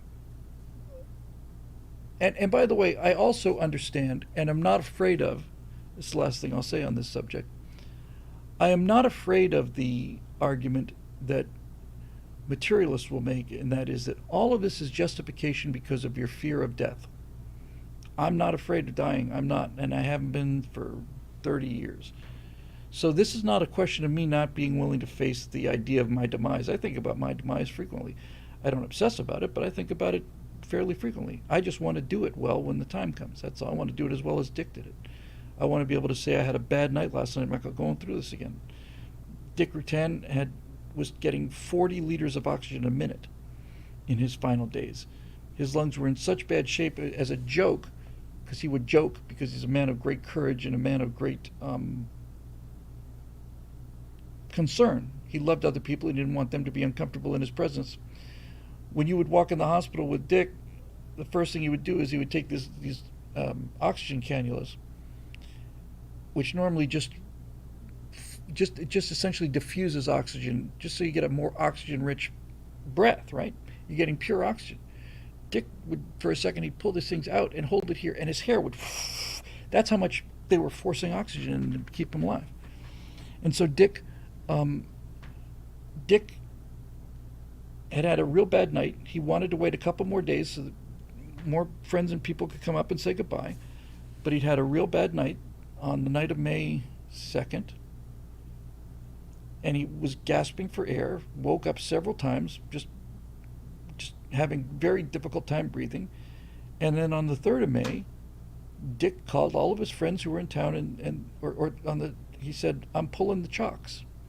If you don't know what that means, wheel chocks on an airplane, because he's a pilot. That's all he's ever been. That's all he ever wanted to be. He's the best, arguably, in terms of his achievements. He's the greatest pilot who ever lived in terms of what he achieved. And he was my friend. And I'm a pilot, and I always wanted to be a pilot, and I got to be friends with the best pilot that ever lived. And so when you park an airplane, there's a brake inside the airplane that you can set, but an airplane is light, and if a big wind comes along, you can just push the plane along. So wheel chocks are just wedges that you put in the front of the back of the airplane. You've probably seen them at airports. Whenever they park a jetliner at the gate, they put these wheel chocks in to make sure that the plane doesn't move back and forth and somebody goes tumbling into the abyss when they're, walking on board their Delta flight. So when you pull the chocks on an airplane, it means it's time to go. You usually don't pull the chocks on an airplane until you're in the airplane, until there's a pilot in the airplane. It's like, okay, pull the chocks, let's go. So Dick just said, I'm not going through another night like that. I'm pulling the chocks today. And he took control of his own life. He took control of his own departure. And not only do I want to be like that, but I believe I've been preparing for 25 years of my life to be exactly like that. I want to go out laughing, joking, smiling, and making people feel like this isn't so bad. That this is, let's say, the act of dying isn't so bad. The act of losing me is catastrophic, not just for my loved ones, but for the entire planet. Let's face it, it's going to be the worst thing that's happened to the planet since the Chicxulub impact, when I finally check out of here. But you get my point, right? So I don't run away from this thought. So the idea that I'm making these arguments about afterlife and possibility of creationism and all the rest of it, I'm not doing this because I'm afraid of the alternative. There's nothing to be afraid of. I'm not saying that I'm right. It's entirely possible that the materialists are exactly right. It's entirely possible that this all is just randomness and chemical reactions and chance. It's entirely possible. And if that turns out to be the case, then the second lights go out, I won't have any way to know about it. But as time goes on,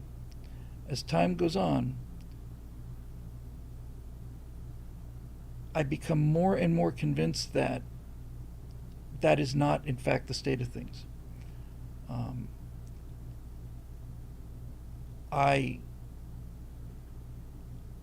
Not just because it feels right, but because, this is Pascal's wager. Basically Pascal's wager is a form of I don't know, it's cheap. Basically Pascal's wager is, well, nobody knows whether there's a creator or not, so why not live your life as if there is a creator, because it'll make you happy. And if you're wrong, then you're wrong. I'm not saying it's a coin toss. I'm saying the evidence for there being much more to this than the materialists would say. I'm saying that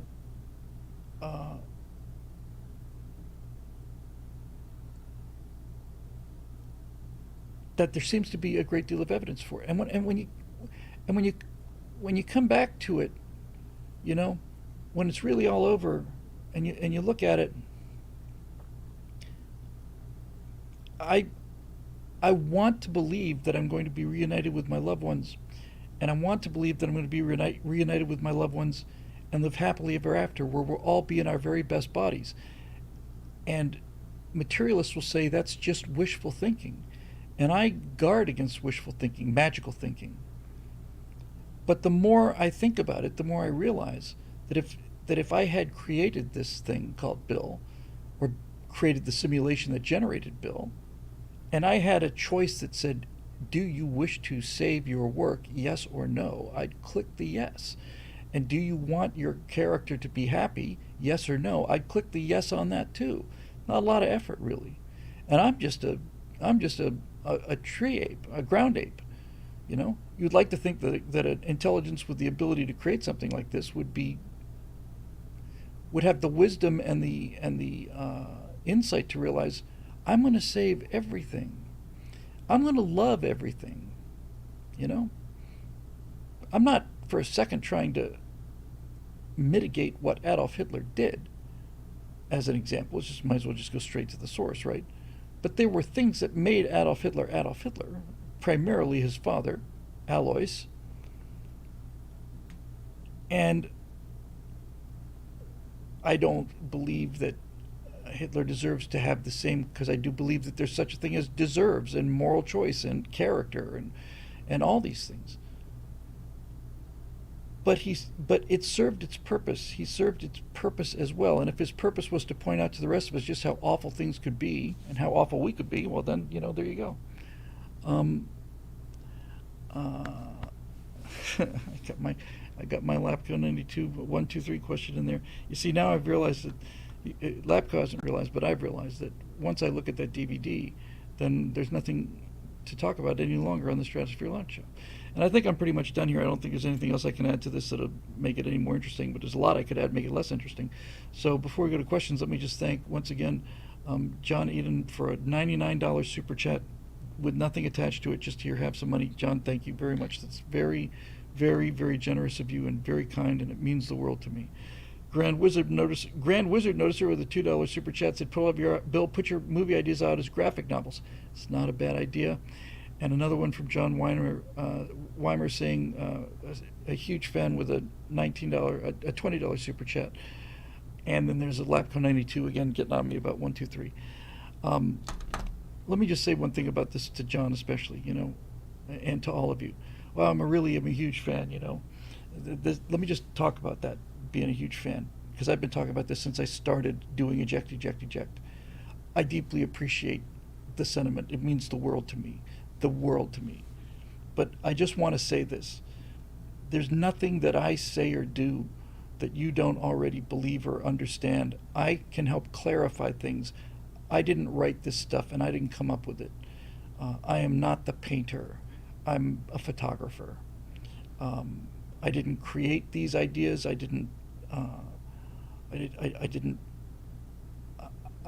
feel the same way about the things that you do. It's just that my particular talent has been the ability to be interested in things and have enough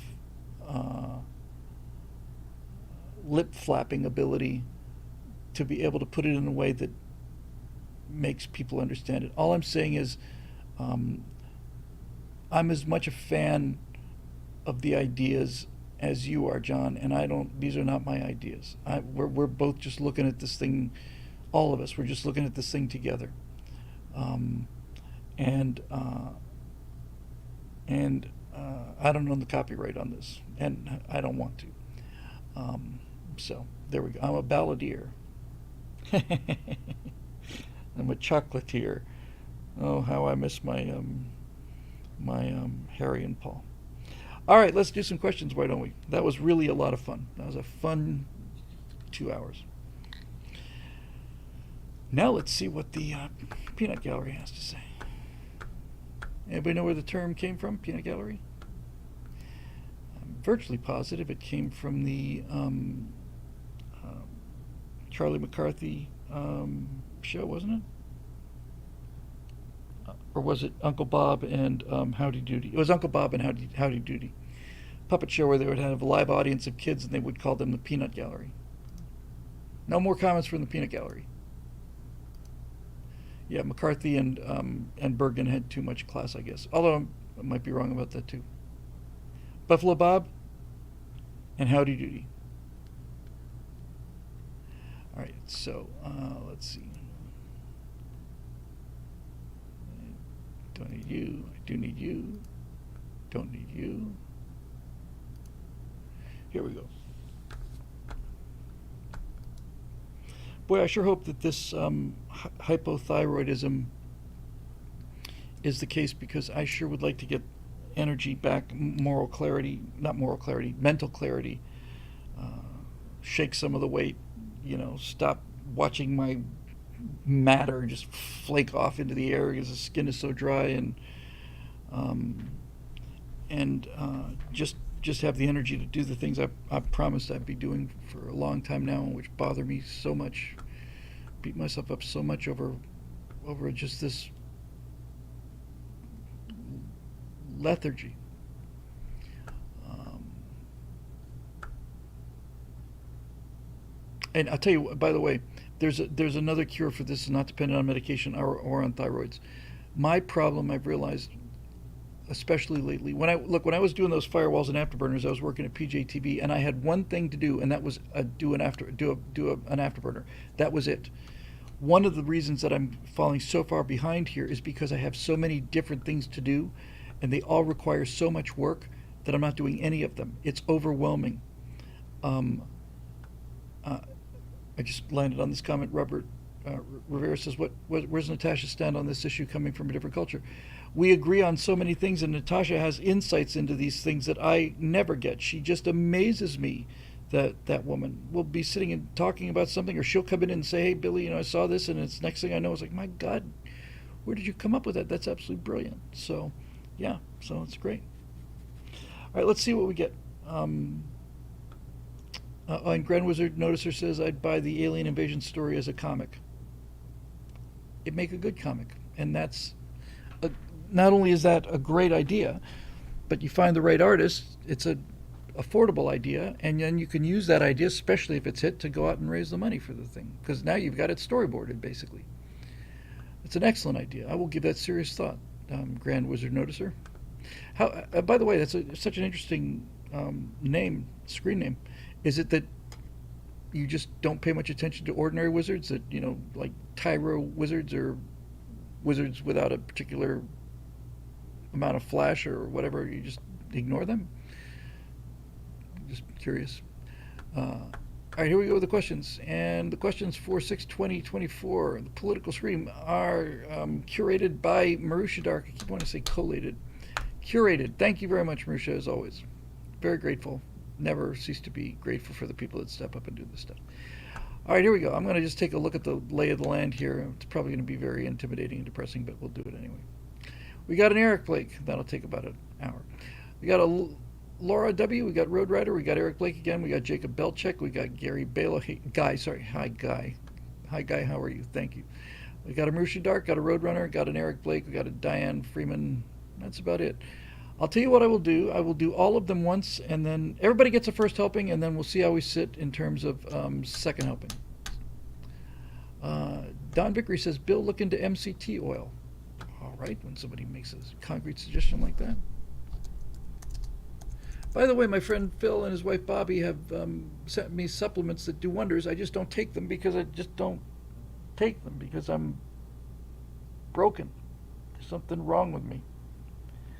They help a lot. MCT oil. Supplement made for a type of fat called medium chain triglycerides. MCT molecules are smaller than those most of the fast you eat. Long chain triglycerides, LCTs. Makes them easier to digest. You can absorb MCT in your bloodstream quickly. This turns into energy you can use. I'm in. Thank you for that suggestion there, Don. Don, I have high triglycerides. I have out of normal high. I think the number was 145 or something, which is high. But I went in for the previous blood test. I don't know, it must have been just after I ate something, because when I had the previous blood test, they were 650, which is like having pudding in your bloodstream. It's like, I need a transfusion. It's like, yeah, would you want tapioca? because that was crazy. I will look into MC2. Well, thank you for the suggestion. All right, here we go. Eric Blake. Eric, I'm going to look at your questions. I'm going to just scan them both, or all three of them, see which one I like best.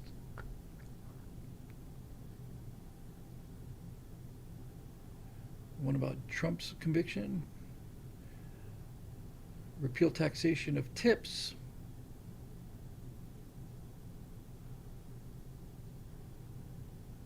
What could have been regarding an aviator? I covered that one, I think, largely. Yeah, I think I talked about a lot of that, Eric. I don't see the questions before I start talking, so I'm going to let that one slide. I want to talk about this one because I think this is interesting and related to something else interesting, too. So when I get to you, Eric, I will get to that question. So we'll skip this one. Laura W. I've been unable to watch for a long time. I just heard Bill mention a recent THL or on Right Angle Backstage. I've been checking the website for TSL, and the most recent one is listed from last September. How do I watch? I can't watch live. Laura, this is me being lazy, and I don't know if you're watching this live. I have got all of them recorded. They are archived on YouTube, and when I realized people were seeing them archived on YouTube, I stopped going to the trouble of taking each one of them, stripping off the audio, because it's 3 hours worth of audio, cleaning up the background noise, which I guess I don't really have to do, making a separate version for podcast download, putting them back together, running them up to YouTube, saving them, and then putting those links on BillWhittle.com. But this is one thing that has been bothering me more than anything, and the thing about this is that this is monkey work. What I mean by that is this is the kind of work that I can do while I'm doing other work. It doesn't require any creative activity at all. I've got them all. I've got them in order. All I have to do is just simply sit there and say, export to Adobe Audition, put a noise pass filter on it, output the thing, and then output the audio. And it takes a while, but it's stuff I can be doing while I'm working on other things. So I am going to promise myself, I am going to make myself a promise. I'm going to write it down on a piece of paper that I am going to do the first of these tonight. I'll do the Stratosphere Lounges first to completion, and then I'll go back and do the Stratosphere Studios. So I am going to write down one strat before you go home, you fat, stupid idiot. Period. Yes, you, period, love self. Okay. Or I could delegate or outsource it. You know, I could definitely do that. It's so simple. I bet you I could get them all done for $100, honestly. I just don't. Sometimes some things are so obvious, I just don't even understand it. But I'm doing one tonight. Okay? This is staying right here. I'm doing one tonight. Thank you. All right. Road Rider made a comment in America's Newest Hero, which was the right angle we did about the fin, that the little fin that could when the last Starship Flight 4 test flight came down and made a miscalculation and all the plasma nearly burned through the fin, but the fin hung on. Road Rider said, I made a comment in America's Newest Hero wondering how Elon Musk might approach the building of the new F-36. How would it differ from how fighters are designed and built for today? Which leads me to think about the complexities of both the Starship and the F-35. So when you say the F-36, I'm thinking you're talking about the NGAD, the Next Generation Air Dominance Fighter, which apparently is in some trouble in terms of costs. So here's the question. While the Starship has been touted online as the most complex machine ever built, is the F-35 even more complex? I would imagine that the F-35 is significantly more complex. I'd say there's no question. The Space Shuttle has been touted as the most complex machine ever built by humans ever. And that's certainly believable, and that is one of the reasons why it failed. And then it says, even more, could Musk even bring himself to be part of a killing, destroying machine? I bet he probably could.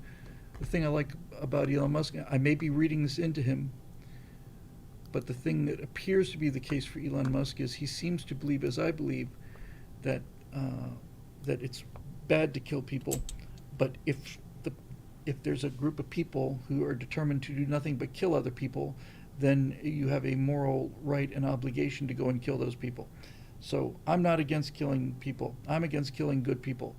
I think people that kill good people need to be killed. I have no problem with that. It's pretty simple. Um, anyway, so let me just see if I can get to the guts of the question here. So the F-35, in terms of complexity, right now the Starship, there's nothing in Starship, right? I mean, at the moment, Starship is just a cool-looking piece of stainless steel that is largely empty, largely consists of fuel tanks. There's a small section that consists of flight computers to make it do it, the flip and all the rest of it. There's nothing really in Starship. And there's not really much to Starship. The fins just move on actuators, the rocket motors and gimbaling. The actual rocket motor is a complex device, but those are not unique to Starship. So Starship is actually really quite simple. Elon said something. I just become more of a fan every day. But he said something that I thought was so profound it sounded almost like a Zen koan. It was like, he said, the best part is no part, when he's talking about design. The best part that you can put on a rocket is no part. In other words, if you can make a design where the thing that you think you need to build to put on there you don't need, that's the ultimate win. That's very similar to Bert's first commandment when he was talking about home-built airplanes. And, you know, when you're building a home-built airplane, especially like with Bert from plans instead of from a kit, you're tempted to make it heavier and heavier. You're going to put another layer of skin on because you think maybe it's stronger, or you want to get a avionics or something that's heavier than it needs to be. So the problem with the Long-Easies was that they were always getting heavier and heavier. And Bert said that the best way to test a part for your airplane was to take the part in question, throw it up into the air, and if it came back down again, then it's too heavy. And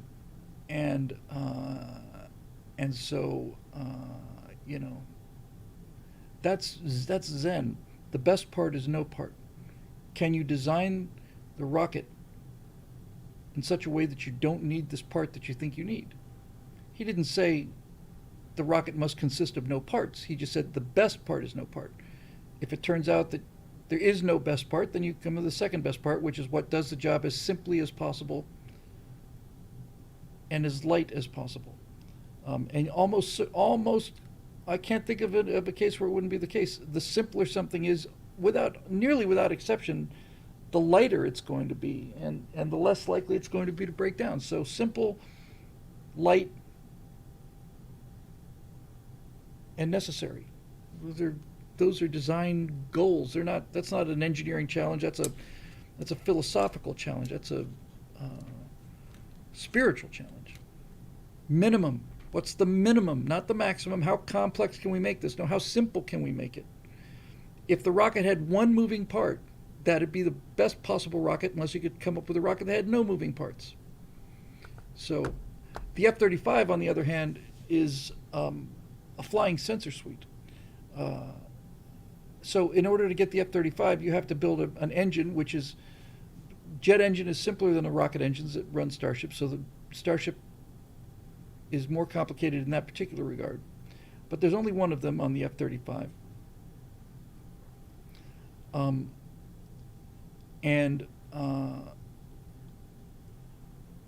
All of the control surfaces are more or less the same issue. But the main thing with the F-35 is the F-35 has weapon systems, has sensors, it has life support systems that are not in Starship as yet. I did not know this, but I was pleased to see that there is a Block 2 booster and a Block 2 Starship. They may be flying the Block 2 booster on Test 5. I believe they're going to be flying the Block 2 Starship on Test 8. And the Block 2 Starship is better looking than the Block 1. It's sleeker, it's bigger, a little longer, fins are smaller. And the idea that he's already iterating the Starship, even though he hasn't got the stack to work yet, is still amazing. My understanding is that Test 5 is probably going to be within 2 months, and that they are going to attempt to catch the booster on Test 5. Fucking This is what life is supposed to look like. This is how things are supposed to work. He's got a second launch tower that's nearly built. It'll be built, largely built. In other words, built but maybe not completely finished, in terms of the wiring, but it'll be assembled before the next flight, which is in 2 months. He's going to have a second launch tower there. He'll probably end up building 20 launch towers. He won't build the third launch tower until he sees how the first one does, though. And every time he does a test flight, he redesigns things. He redesigned the entire launch pad. Remember when that first one took off and it was on the ground? It's like, yeah, no problem. We put a ton of concrete down there. Well, guess what? We're going to launch 30 Raptor engines. It's going to blow the concrete to pieces, and it's going to bounce up and be ingested by the engine. It's still going to take off. So I am getting more and more comfortable with the Starship design. It's a beautiful rocket, and I didn't think so at first because it was not meeting my expectations of what a rocket should look like. And landing that thing on the moon, to me, just seems like such a backward step. It looks so much like Tintin Goes to the Moon, or the early movies from the 50s. But that's just my emotions doing their emotion thing. So hopefully that got most of it for you. Eric Blake. Okay, so let's deal with this one because this is two things here that are kind of cool. Hey, Bill, in Trump's recent Nevada rally, he announced his intention to repeal taxation of tips. This guy's going to win by a landslide. By the way, more good news. Let's have a look at what people's money are saying, because there's a period there immediately after the conviction where Trump was down sharply and Biden was up sharply. As we speak, as we record this on the 20th of June at 8:17 p.m. Pacific time, yeah, down just a little bit. Essentially, it's Donald Trump's chance of winning the White House 54.5%, Joe Biden 35.3%. Trump has a 20-point lead for the presidency in terms of people putting down their money. It was 21 or 22 points. It's the highest I've seen. But Donald Trump is favored by people who are betting their own money on it. He's got a 20-point lead over Biden. And that's a pretty big win. So I'm feeling better by the day. I'm well aware of the cheating, but I'm also aware of the fact we're going to be prepared for the cheating. I'm prepared for a black swan event, something that may force us all to have to mail in our votes again. I have a few ideas what that might consist of. I don't even care anymore. He is Trump among practicing Catholic Hispanics. It was 80-20 in 2020, and now it's 55-45. The black vote is swinging hard for him. Young people are abandoning Biden in droves because he's not Hamas enough. Every time I tell myself I'm too hard on Gen Z, and they come up with numbers like that, and I think, you idiots. But anyway, here's the question. Now, as a fellow Tarantino aficionado, it shouldn't surprise you that instantly reminded me of Mr. Pink's closing argument in the intro scene of Reservoir Dogs, in which, lo and behold, he called out exactly that, the taxation of tips, to the point of saying, look, if you ask me to sign something that says the government shouldn't do that, I'll sign it. Put it to a vote, I'll vote for it. Yes, well, Mr. Pink, let's not forget, was opposed to the idea of tipping. And I am not opposed to the idea of tipping. I think tipping is essential. Tipping is the best idea ever. And Europeans and Australians even come over to this country and say, we don't understand. Here's a bill. Why do we have to pay extra? It's like, because you are motivating service. You're motivating getting your food fast, what you ask for on, and it's incentivizing the right things. That's why. Well, Mr. Pink, this November we will put it to a vote, and the fact, Bill, is that this was an issue called back out even in 1992, says a lot about its universality. Of course, in Nevada, the service industry is absolutely central to the state economy, but I'd bet the appeal of his pledge will spread far beyond those borders, wouldn't you say? Yes. So many people in this country work on tips, and for those of you who've never worked on tips, and I only worked on tips, I think probably once, no, twice. I worked for tips as a limo driver, and I was a world's worst waiter for about 4 months. But I was the world's worst waiter in a restaurant called Ed DeBevick's, which was a novelty restaurant where everything, it was 1955 in Ed DeBevick's, and everybody, we weren't waiters, we played characters, and my character was Sparky, and I was just a mean-spirited, fast-talking, you know, roustabout. So for those of you not familiar with it, you're supposed to declare your tips and pay taxes on those tips, and there's something called a safe harbor where you declare 20% of your total income or 10% or whatever, and then they don't look at you or whatever the case may be. I'd love it if they got rid of tips for service people.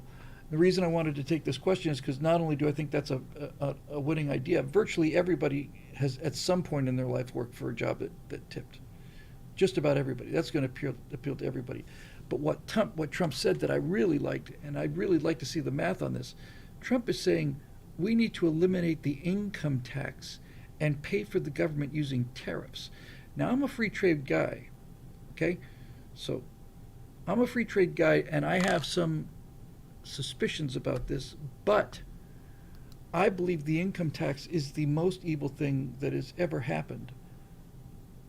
Not just because of what it does to people's income, but because the reason we have a $30 trillion national debt or more now, we're pushing 40 or whatever, or 50, is because money isn't money anymore. We're no longer, the government fiats money into existence because income tax allowed them to spend so much money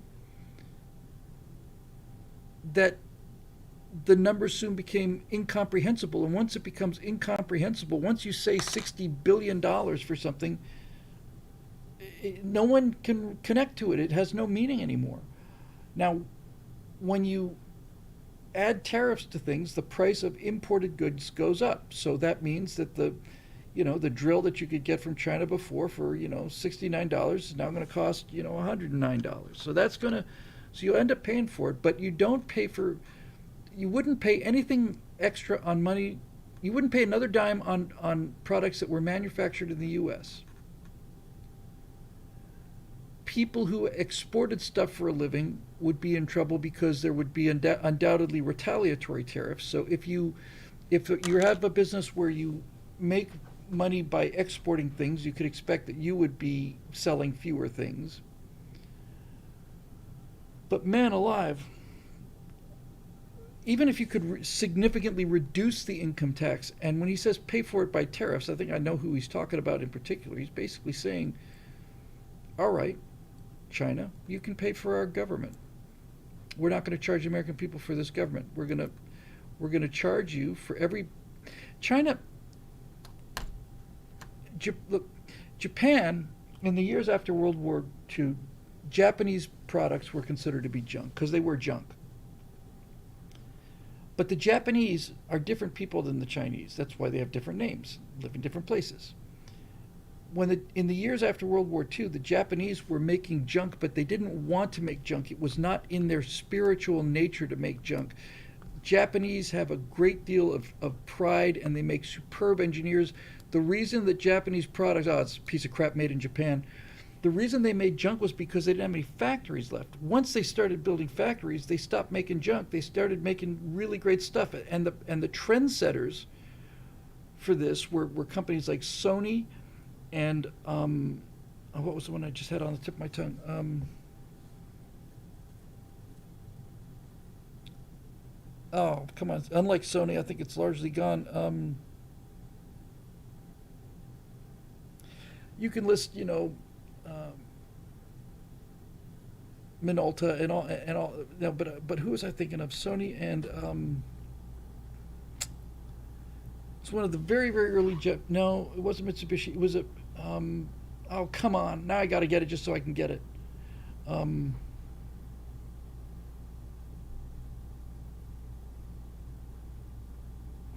It'll come to me. I'm not going to stop the show and wait for it. No, it wasn't a company like Toshiba or anything. It was something very, very simple. Um, nope, it wasn't Yamaha. It was none of those guys. None of those guys that are still here. Oh,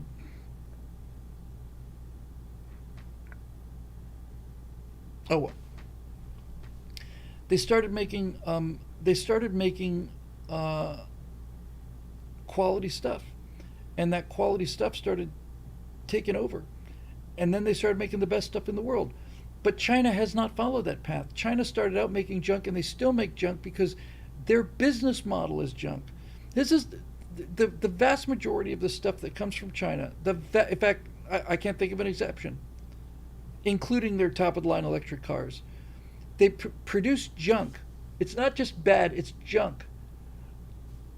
And there is an entire set of products whose business model is this: we will produce advertising that makes it look like something that's worth buying, and so you buy it for, let's say, $29, and you get it, and it not only it does not behave the way it's supposed to, perform the way it's supposed to, but it breaks instantly, and it's absolute garbage. And the business model is it is too much trouble to get the refund. That's the business model. We're going to ship stuff that doesn't work, that breaks on contact, and never performs the way it's advertised. And it's going to make people angry, but not so angry that they'll go to the trouble of getting a refund, because getting a refund for $29 or $24 or whatever is a lot of hassle, and most people won't put up with it. Wasn't Fuji, but it wasn't Panasonic I had in mind either, but it was somebody. I don't, so annoying because it. Anyway, um, so the Japanese made junk because they had to, and then once they didn't have to, they made the best stuff in the world, arguably. I think they make a strong case for that. Um, the same thing for Germany, and the same thing for Korea, but China doesn't know how to make anything other than junk. This is why I'm not afraid of China's military. I mean, their buildings are made out of sand. And their rebar, you can take their rebar and just tie it into a bow, you know? This tofu dreg kind of thing is just amazing. Uh, Battlesmurf says that's the Temu biz model. Yes, we're going to give you stuff that looks cool, costs next to nothing. It's going to be so inexpensive. You're going to say, you know what, I'm going to pull the trigger on this. I just do it, and you get it, and it's like, and then it's like stops working, and you have no one to blame but yourself. You're not angry at them. You're angry at yourself because you went for it. Um, so anyway, back to the question here. So if Trump were to pay for remove income tax, or even mitigate income tax by tariffs, I am I am on board with the idea, with the clear understanding that I have not yet heard the counter argument. Okay, this is where I've gotten now in life, where it's like, this sounds good, but before I leap in, I want to hear the other. I want to hear the other side of it. Um, so everything is made in China now. Now, one of the benefits of this is, number one, you get rid of the income tax, which means people have more money to spend on products, because products will be more expensive. Imports will be more expensive if you put a tariff on it. But if you put a tariff on Chinese products, for example, then all of a sudden, and this is the real benefit, I think this is why he's doing it. I think this is why he's doing it. Because if it turns out that there's 100 or 200% tariff on Chinese products, and that the Chinese products become more expensive, then the manufacturing moves back to America. And then you get American workers getting paid American wages to produce something that's good. I think it could be really brilliant. And if there were road bumps and people who are getting hurt, let's say farmers, for example, there's a fair amount of agricultural exports in this country. So let's say that we slap a 200% tariff on Chinese products, and manufacturing starts coming back to the U.S., but farmers get whacked in the teeth, right? Because now they're getting penalty tariffs. You know, it's a trade war. Okay. If it turned out that this policy was causing hardship among economic sectors, I would be certainly willing to do something that I am almost never willing to do as a conservative, and I would be willing to look at subsidies for a transitionary period till we got this thing sort of sorted out. In other words, if you could get rid of income tax and make up that money on tariffs, and that ended up hurting farmers, then I would be in favor of the federal government providing a subsidy for farmers, even though I hate subsidies, because I think that's a lesser evil than the income tax. I think a much, much, much, much lesser evil. And bringing manufacturing back to the U.S. would be a great good, a really great good. By the way, if he says he's going to make it up with tariffs, if he's talking about tariffs against everybody, I'm probably against that idea. But if he's talking about punitive tariffs and saying no, China, we're going to hit China, China's a big country. I said to Zhang, I said we're going to hit you with tariffs. So in other words, if you could put tariffs on Chinese products but not on Korean products or Japanese products, I don't see how we could do worse. Let's put it that way. We're now at the point where, when I introduced Carrie Lake, I said, last thing I said to Carrie, I said, Carrie, by the way, I've been traveling. What's the date today? And she said, it's the 14th. I said, congratulations, you're qualified to be president of the United States of America. And somebody, it was a great point here. Marusha said there's no such thing as transitory with government. I agree. This is why I think that one of the things that we ought to do is we ought to introduce legislation, and that we ought to make it. I'd be willing to look at this as a constitutional amendment. I think all legislation ought to be sundowned. I think that all legislation ought to have a expiration date on it. All of it. It expires on this date. And then if it's good, you renew it. If it's not, you let it die. And the best thing about that is, if you put an expiration date on all legislation, then that means the legislators spend a great deal of time trying to reactivate or extend legislation rather than thinking up new legislation, which is the source of much of our woes.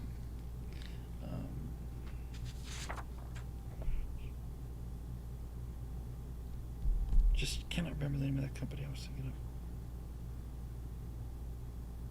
of. I want to say they made radios. Sony made radios. All right, moving on.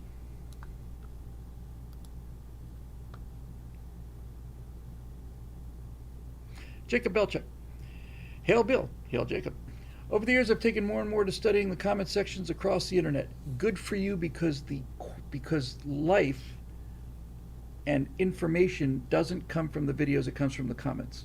You can learn a lot about a video, but you can learn about politics from the comments. I generally find more thought-provoking, well-constructed, interesting, and funny things there than in any other source, present company excluded, of course. Well, obviously. That being said, I saw something there recently from someone commenting on some woke miscarriage of justice. The commentator said, the boomer cons better learn to start hating again, because this whole leave everyone alone thing isn't working well now. Are you sensing a deepening of ideological trenches? Messages like, you don't hate journalists enough, really make me wonder.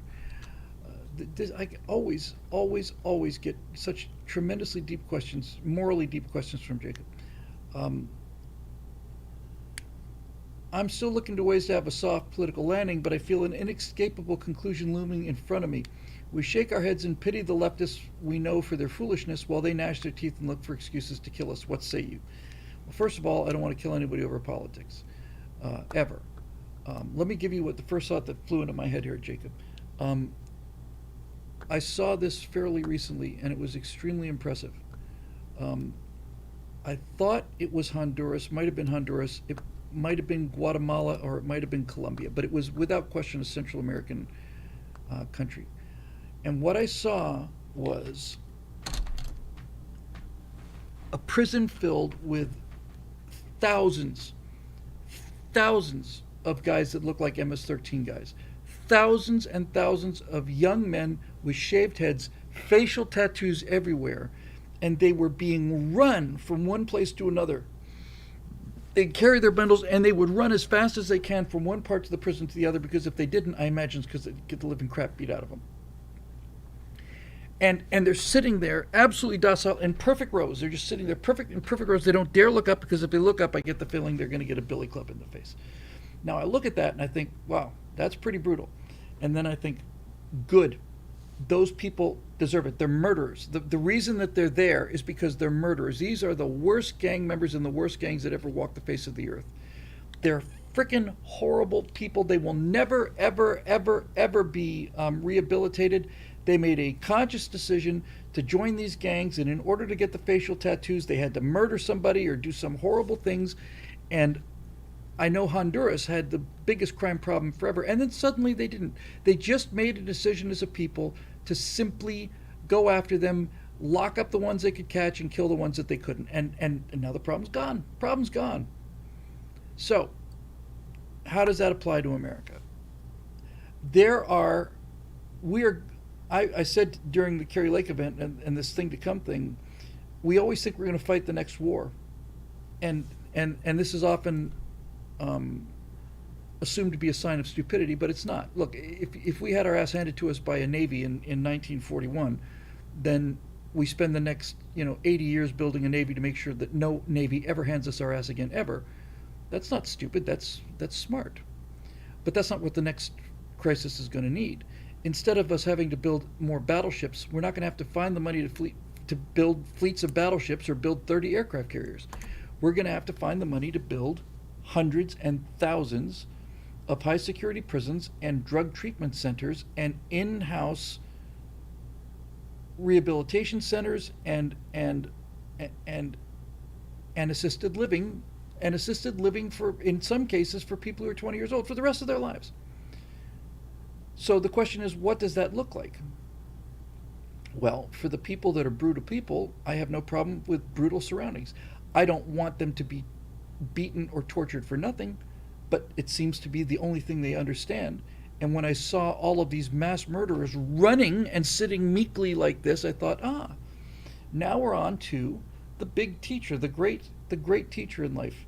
The actual, genuine, greatest teacher in life is pain. It's pain. Now, progressives hear this and they think, oh my God, what a horrible philosophy. What a horrible philosophy. How miserable this man must be. How cruel and how mean. No, on the contrary. Pain corrects behavior. And if you don't correct the behavior, you will be in a state of psychological pain for the rest of your life, and you will cause pain to other people. Administer a little physical pain in dispassionate doses, and you will solve some problems. I've never been able to really come out and say this. I'm just going to go out and say it right now.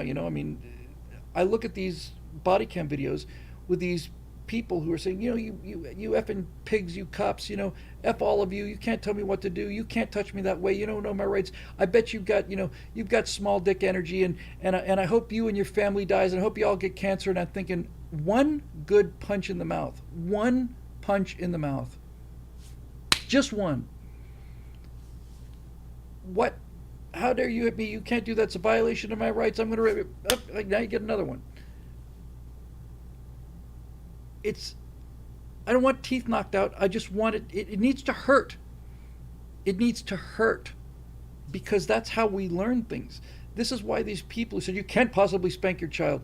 Well, what are you going to do with little 2-year-old Erasmus when it comes time, when he darts across the street, let's say, into traffic, and you grab him by the hand, and you say to him, you have a choice. You can either say, I told you about this, you have to stop at this, and spank the child so that the pain gets some pain, and that pain that he gets from a spanking, which disappears in 2 minutes, is gone. It's either that kind of pain or the kind of pain you get from being run over by a bus. Right? No, pain. You need pain. You need pain to say, don't do this anymore. The pain that's administered by hot objects is not personal. I had metal shop when I was in 3rd grade, and wood shop as well. And I did 2 things in wood shop. In wood shop, I cut the living hell out of my hand using a plane, because I wasn't holding the plane the way I was instructed to hold the plane. And so it skipped off the wood, and it gave me a pretty decent cut on my hand. But in metal shop, we were making little copper ashtrays. We were taking little sheets of copper and getting them red hot, and then banging them down over like a mold or whatever they call that thing. There's another word for it, a plug maybe, I don't know. And we were making ornamental Iron. We would take strips of iron. In third grade, this is how they taught people in English schools before they started getting woke too, because we were all boys, and this is what we had as a shop activity. So we would take these pieces of iron and we'd stick them in the frickin' forge until they were red hot, and then we would have a little, like a jig or something. You'd put the iron in this hook and you would bend it around there like that, and you'd heat it up again and you bend it the other way and you get one of these little lovely S-curve things.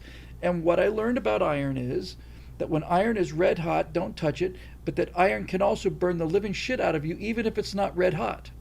That's something I realized by reaching over and picking up a piece of iron that I had just a few moments ago put into a furnace, and I forgot. And that hurt a lot. And I did that one time, and I've never done it since then. So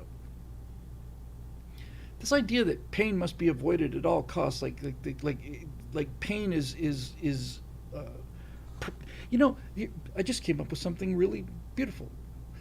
The idea that pain is permanent, right? I'm not talking about injury. I'm talking about pain. Ooh, well played. Ace Fendi said, well, that story you just told, Bill, is pretty ironic. You did this, it's wrong, here, have some pain. Yes, it's unpleasant, supposed to be unpleasant, but it's not permanent.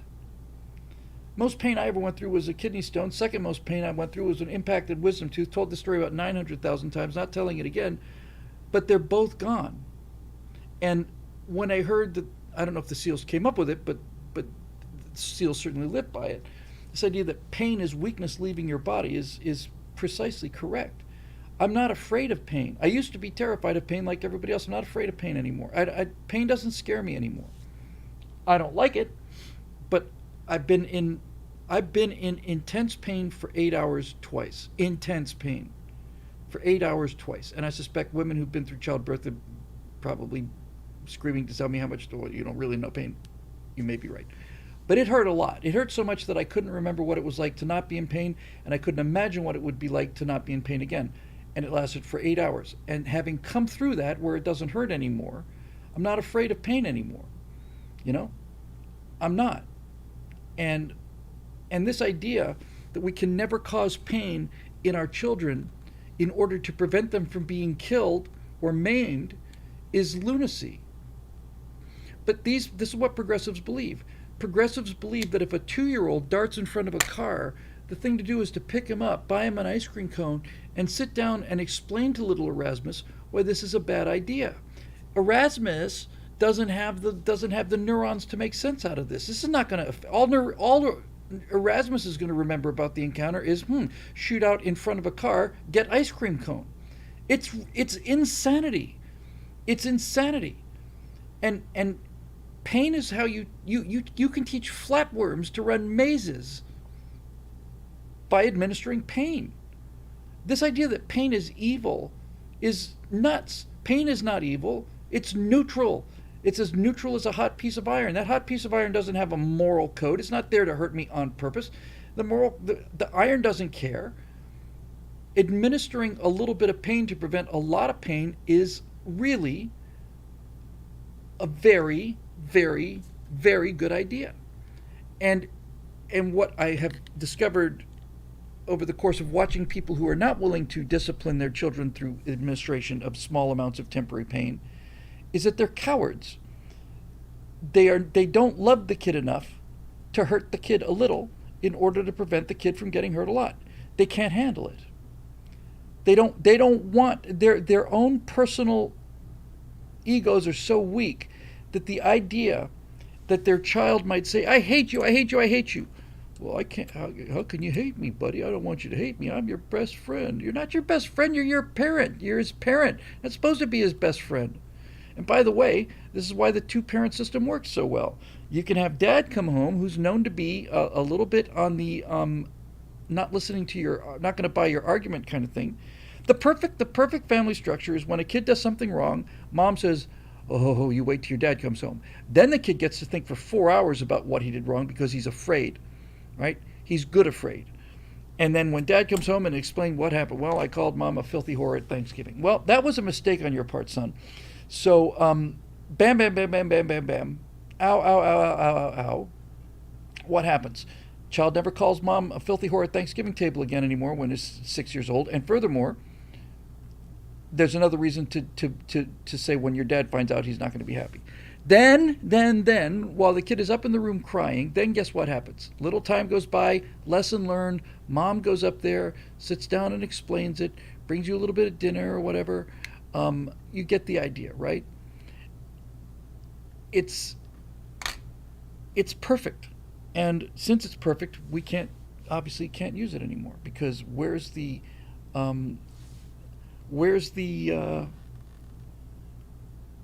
progressive? I mean, how will we show everybody how special and different and smart we are if we do things the way they've always been done for the stupid reason that they've always worked? How will people know what a genius I am if I teach mathematics the way it's been taught since the time of the Greeks? I'm going to invent new math, which is useless and worthless. We're going to make everybody do it so everybody can see how smart I am and how progressive I am.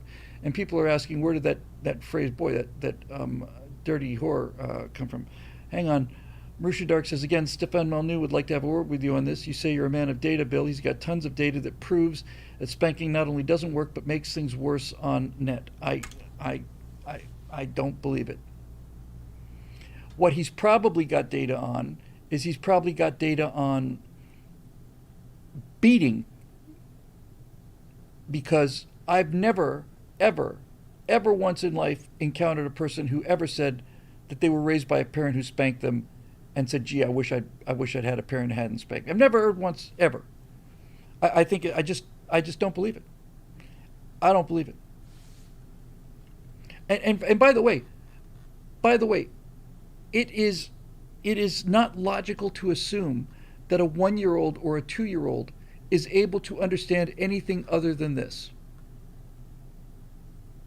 It just, what is the alternative that Stefan would be proposing? I know I should be having this conversation with Stefan Molyneux, not you, but since you brought it up, what alternative would you use for discipline? Well, we talk with the child and explain it to him. Well, what if the child's not capable of reasoning? What if you've got a 1-year-old child and he hasn't quite figured out, Platonic ideas of ethics? What are you going to do then?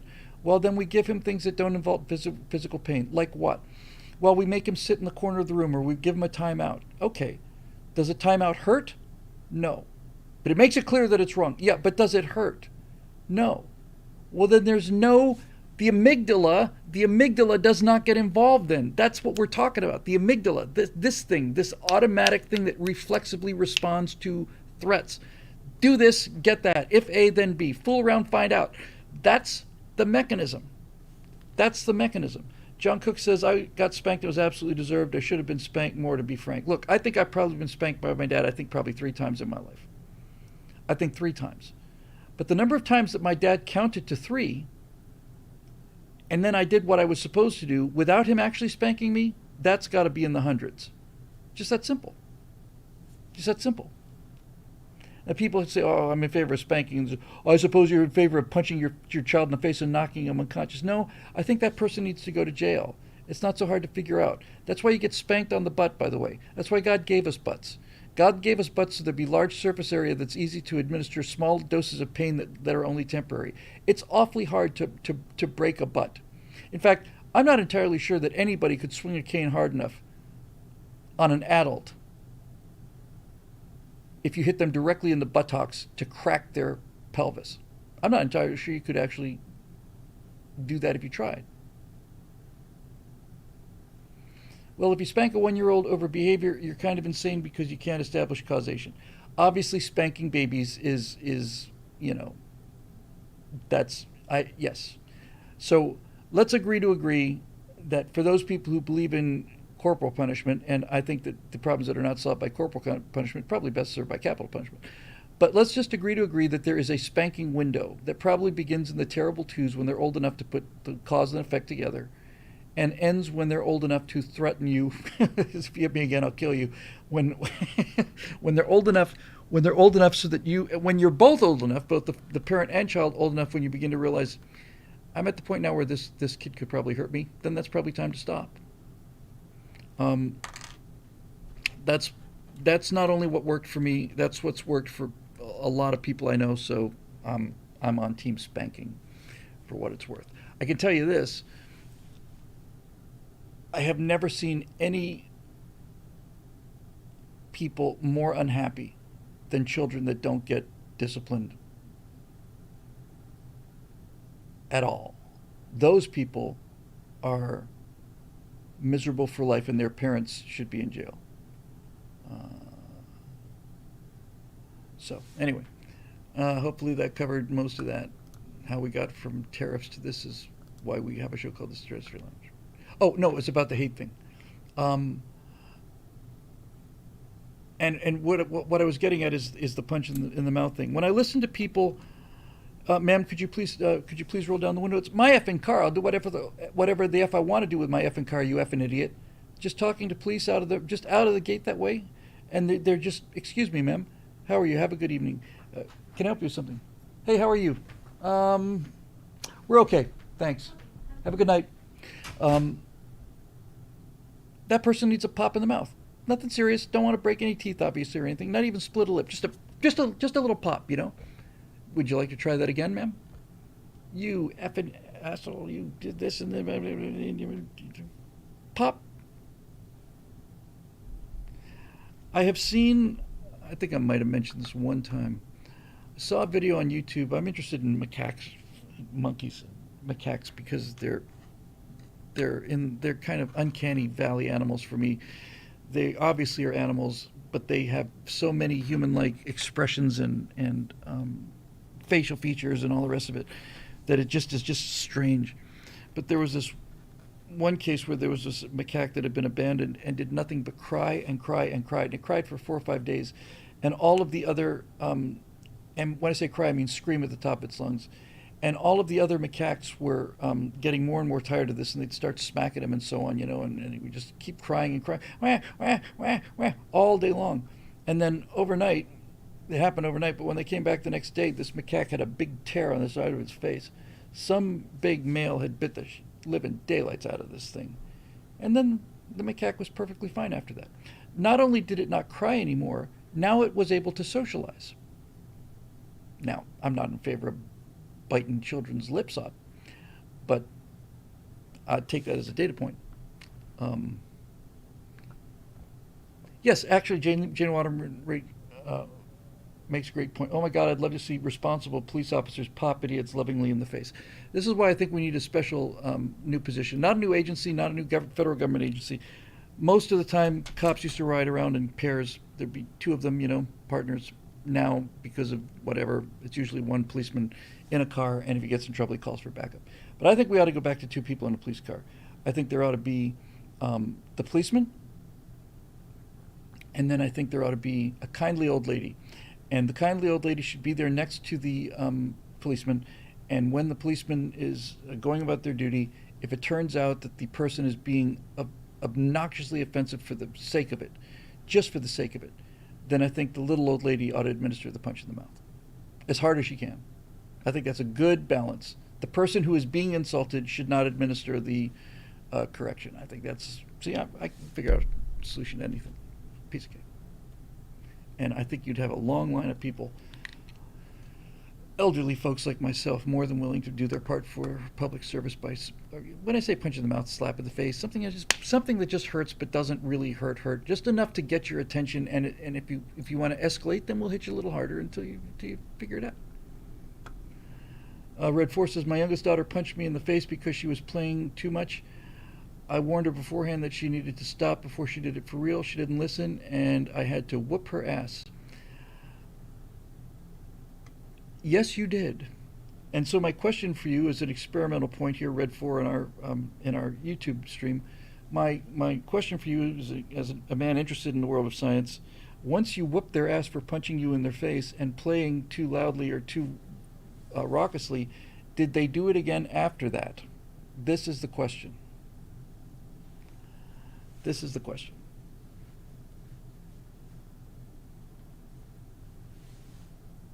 Yes, and as some people pointed out, by the way, if the policeman's out of line and the policeman's being a dick, she should have the right to punch him in the face too. In the mouth. Just a slap. Just a little love tap, you know, boink. Curious to know from Red 4 if the corrective measures were actually corrective. We'll see. Nope, she learned her lesson. So guess what? Now the child is no longer misbehaving. Now the parent's no longer getting popped in the face. And now this child will grow up and know that there are things that you can do out with other people and things that you can't do with other people.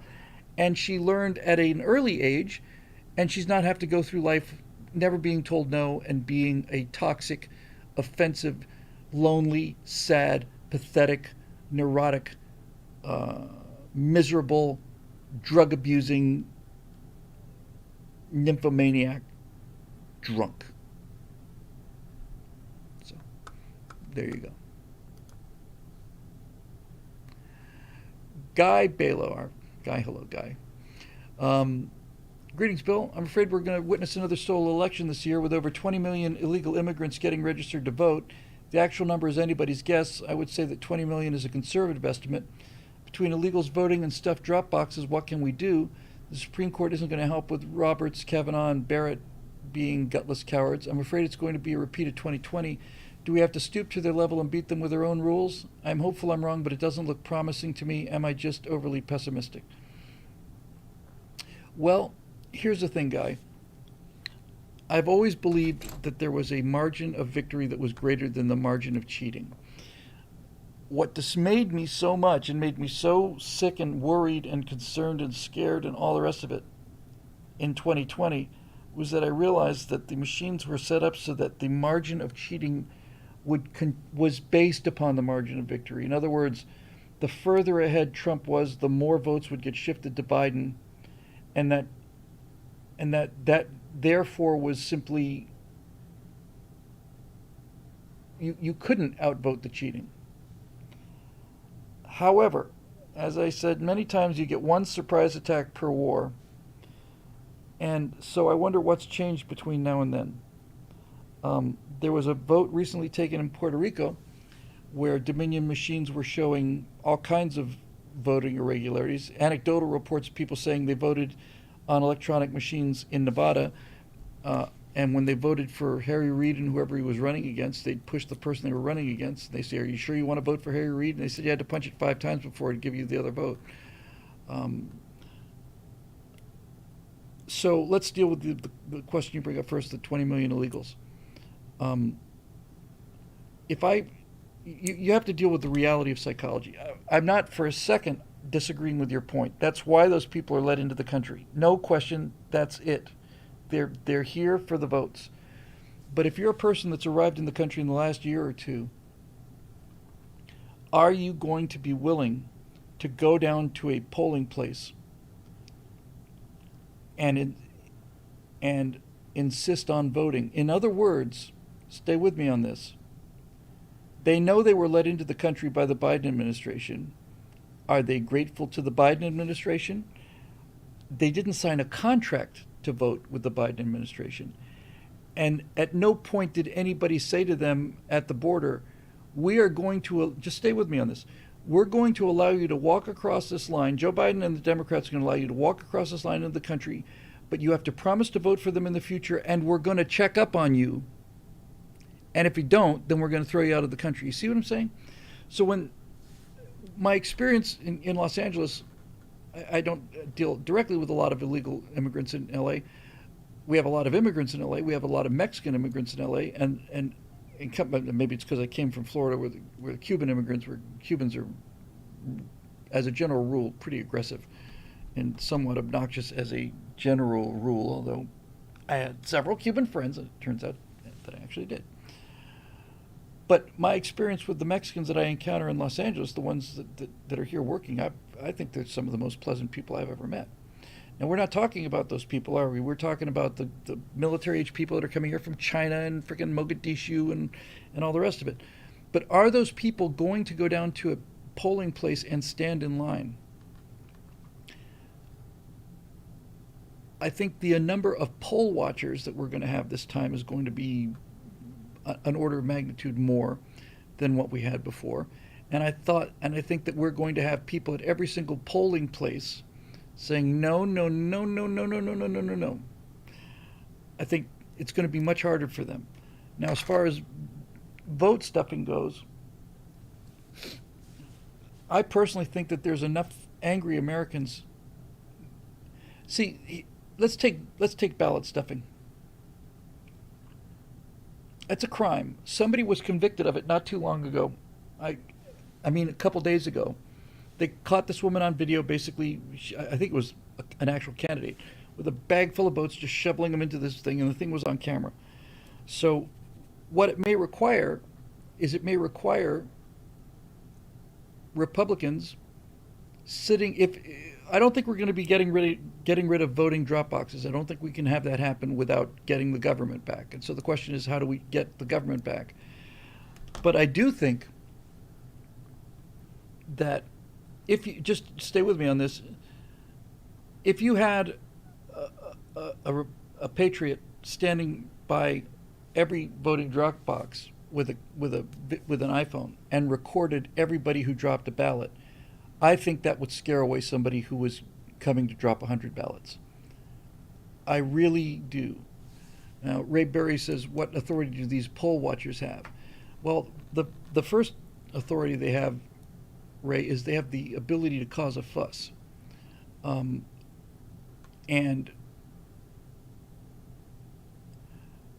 there are protections in there where a Republican or a Democrat can challenge a vote, as I recall, at the polling place, and then I think that vote goes into some kind of provisional place. Look, I'm not trying to minimize the challenge here.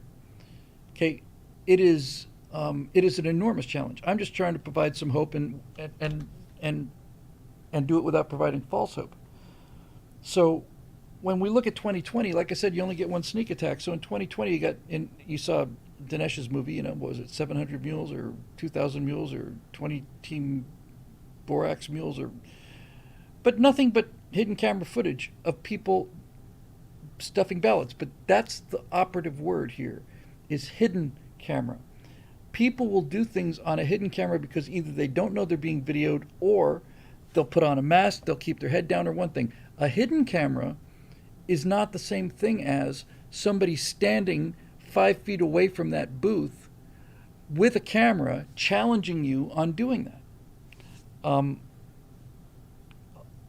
So look, let me just say this before I forget it, okay? Because some people are saying, hey, look, Christopher said in November it's going to be heads Biden wins, tails Trump loses.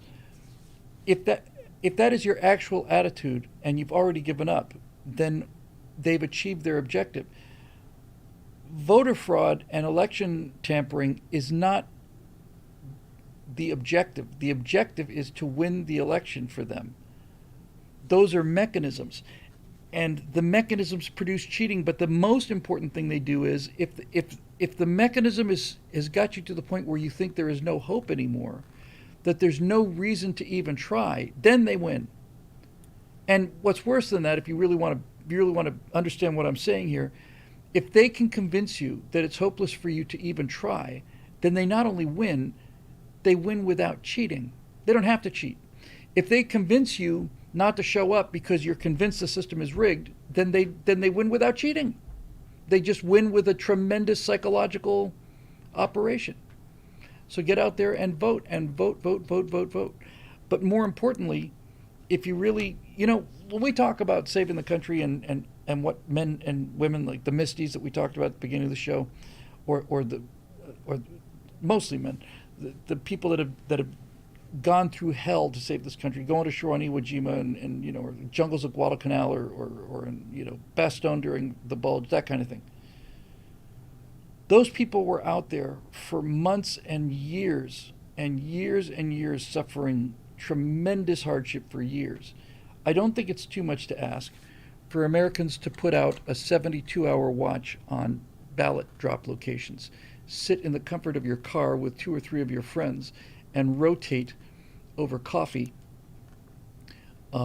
standing next to the box and videotaping every single person that shows up. And again, it's not a question of getting them on videotape. It's a question of them knowing that they're on videotape, that a human being cares enough to get them on videotape, because that human being is probably going to press charges or do whatever is necessary. You see what I'm saying? It's a whole different animal.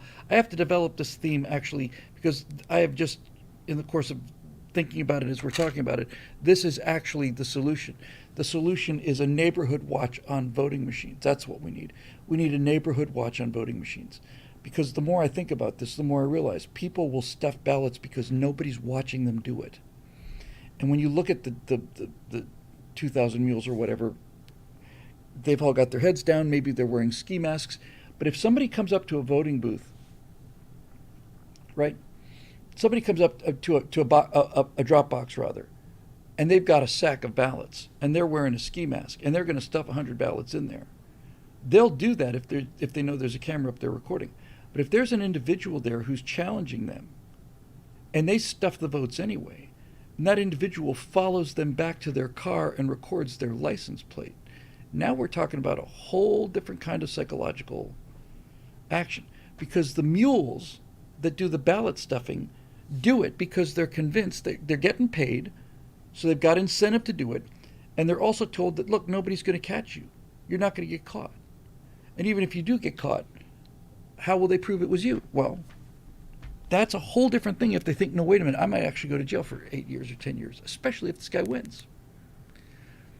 So we need to have a neighborhood watch for drop boxes. I'm going to do a firewall on this. This is a grand idea.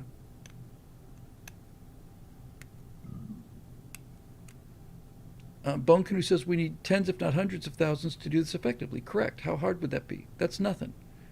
There's 130 million conservatives out there. We're talking about 1%. Xandrain says, I expect you to last 20 minutes before you get bagged by gangs. Here's the problem with that, though, Xandrain. I'm not saying that wouldn't be dangerous, but I am saying that if you are genuinely worried about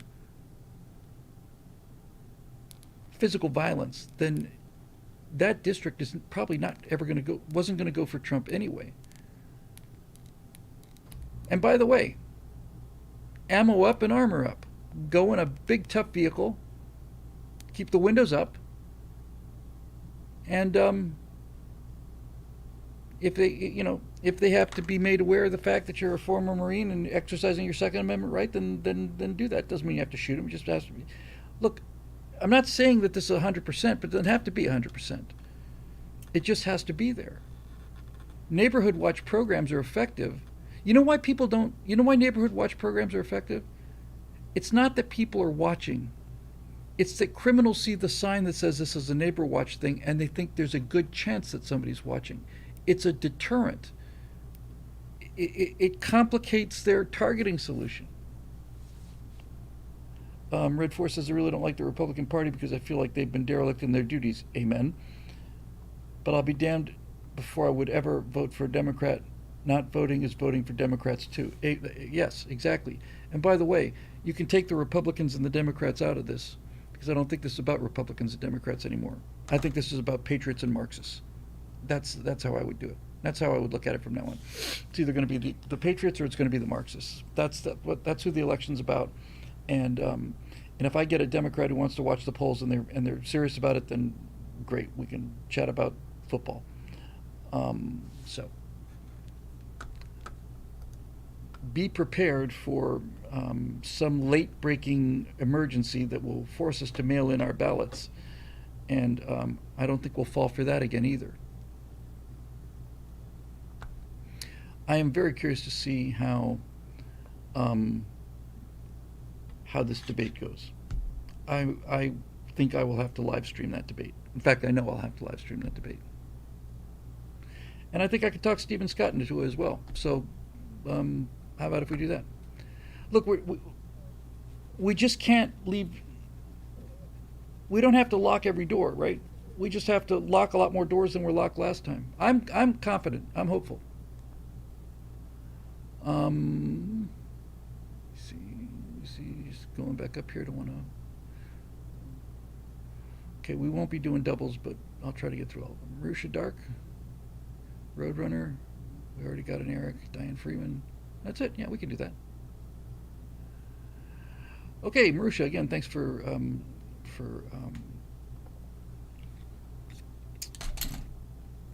did it again. Not collating. Why can I never remember this word?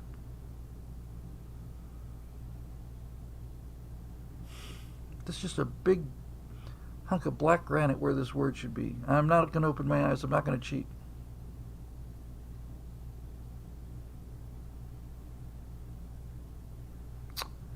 Ah!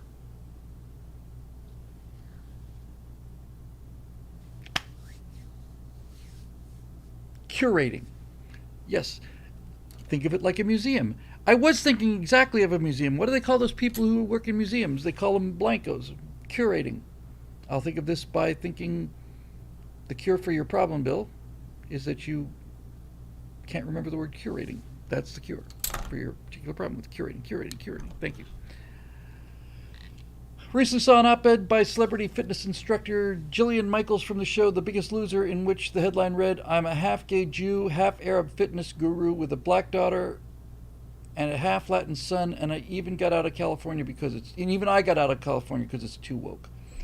In related news, Amber Rose, the feminist activist who became famous for the slut walk movement, what a wonderful thing to have put on your headstone. Recently started distancing herself from that movement, and even went so far as to say that Trump is good for black Americans. I'm telling you, this is a major movement. I'll get to the question, but we've had 4 years to see what I've said before. I said it in 2020. You know, it was the only way I could deal with the anguish and the agony of that loss, was to basically say, well, this is what America voted for. Now they're going to have to see what it really is instead of what they say it is. So it's something big going on out there. Big. These might seem clear-cut reasons to think the war on wokeness is coming to a close, that we'll finally get our red tsunami, it's all morning in America again. Still, I can't help but be reminded of the immortal words of Han Solo when he said, "Don't get cocky, kid." I don't think anybody's getting cocky. I don't think there's a single person out there who says, it's a shoo-in. Everybody's terrified about what we saw in 2020. I've never seen people so... We just spent 40 minutes talking about election fraud? So I don't think anybody's getting cocky, but I agree with you. Don't get cocky, kid. In 2016, the left succumbed to hubris, thinking Hollywood was a shoo-in. Hollywood. You want to talk about a Freudian slip. Hillary was a shoo-in. In 2020, the right fell to that same hubris and spent part of their time trying to prove the election was rigged, and they might well be right, but it's not like it mattered in the end. Even if they could somehow prove it, it's not like anybody's actually going to void all of Joe's actions for the last 4 years, and in some cases the damage is already done with things like Afghanistan. My question is, what's the contingency plan for if Trump doesn't win come November, legitimately or otherwise? Well, the contingency plan then is that the existential crisis is upon us, and I can't give you the details of the contingency plan, but I do have a contingency plan, and the contingency plan will be this. The prediction about this being a conflict between the law-abiding and the lawless will have come true. And what will have come true is that, look, the whole thing about this thing to come thing and this whole thing about the fourth turning thing is, lawlessness is not the problem. If we had criminals running loose, then citizens, especially in this country, would simply deal with the criminals, right? If we had an epidemic of people breaking into people's houses and stealing stuff, then everybody would arm up and we'd just shoot the criminals, and that would be the end of the problem. We'd eliminate a lot of the causes of the problems, and then we would also encourage the others to think about this twice. The challenge isn't lawlessness. The challenge is that the coercive power on the state is on the side of the lawless. That's the problem, is that the coercive power of the state is on the side of the lawlessness. So, what I think the plan B is something that's a bit like the common sense resistance, only not so organized. I think what's going to happen is we're going to have to self-select. We're going to be doing a lot of voting with our feet. We need to. I said the problem is not going to be that America has to retreat. It's that we're going to have to contract. We have at least half the country. Without question, we have a third of the country that is law-abiding, hardworking people. And we are going to have to simply contract. And I think that really genuinely does mean, it would look like contract on the actual map of the United States. That the law-abiding people in places like New York and Miami and Portland and Los Angeles and San Diego and all the rest of it are just going to have to move in,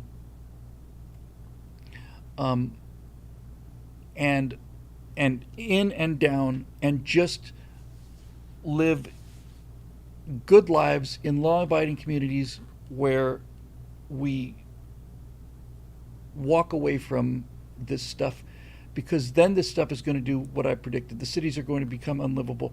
By the way, I looked it up. I don't have the numbers on me, but when I was talking in front of Miss Lake at that last event, when I had to try and get all of this things to come down in 7 minutes, I said, number one problem is going to be the cities.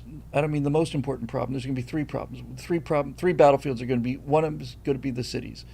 And I did something that I hadn't done before. I did a 10-second piece of research that puts this into much stronger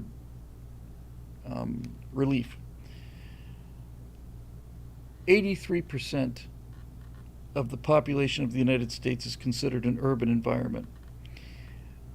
If the cities collapse as a result of the enforcement of lawlessness by the part of the state, everybody get that? The state insisting on lawlessness, and the cities collapse, we are looking at, I think the number is 187 million American refugees in America.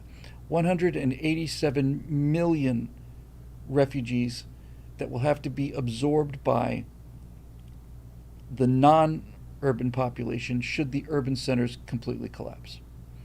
Now, that's obviously not going to happen. And a lot of people who are going to be facing that flood of refugees are going to be saying F you, and I don't blame them.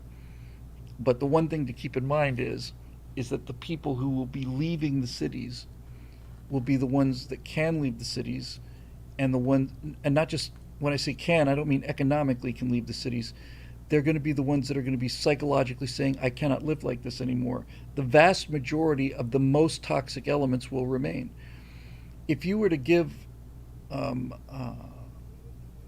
just take a gangbanger in Oakland or Baltimore, let's say. Let's just say you walk up to one of them and say, I'm going to give you, right now I'm going to hand you $10,000 in cash. And the reason I'm giving you $10,000 in cash, or $100,000 in cash, whatever, I'm going to give you $100,000 in cash for you to get yourself out of this mess and go live someplace where you don't have to be in the middle of all this. How many of those people that you extended that offer to do you think would actually take the money to go and move? I'm not saying it would be conditional on this. I'm saying, here's $100,000, and I'm giving this to you to get out of this place and go live someplace decent like Des Moines. Okay? That's what this money is for. I'm not checking out. I'm not doing anything. I'm giving you the means to get out of this trap. Here you go. How many of those people do you think would actually do it, as opposed to how many of them do you think would spend $100,000 on flashy shoes and dope and a real nice car? How many do you think would actually do it? If you gave them the means to escape, the economic means to escape, how many of them do you think you would do it? And for those of you who are saying, oh my God, what a racist, the same thing applies completely to people who are living in urban, in rural poverty, trailer park occupants. How many do you think would actually go?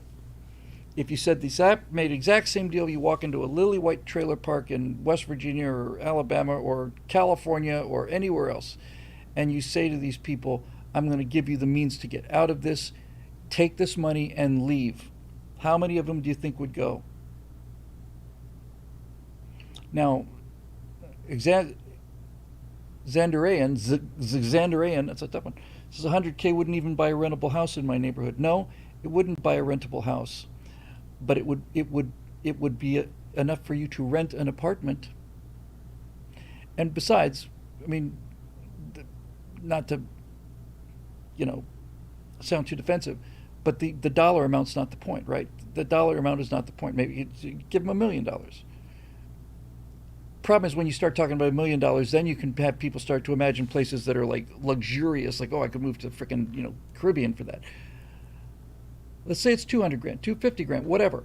That's not the point. The point is the money. The point is, if you gave people the means to escape this hellhole they're living in, how many of them would actually use it? Because they're not just imprisoned economically, they're imprisoned psychologically. That's the chain you have to break, is the psychological imprisonment.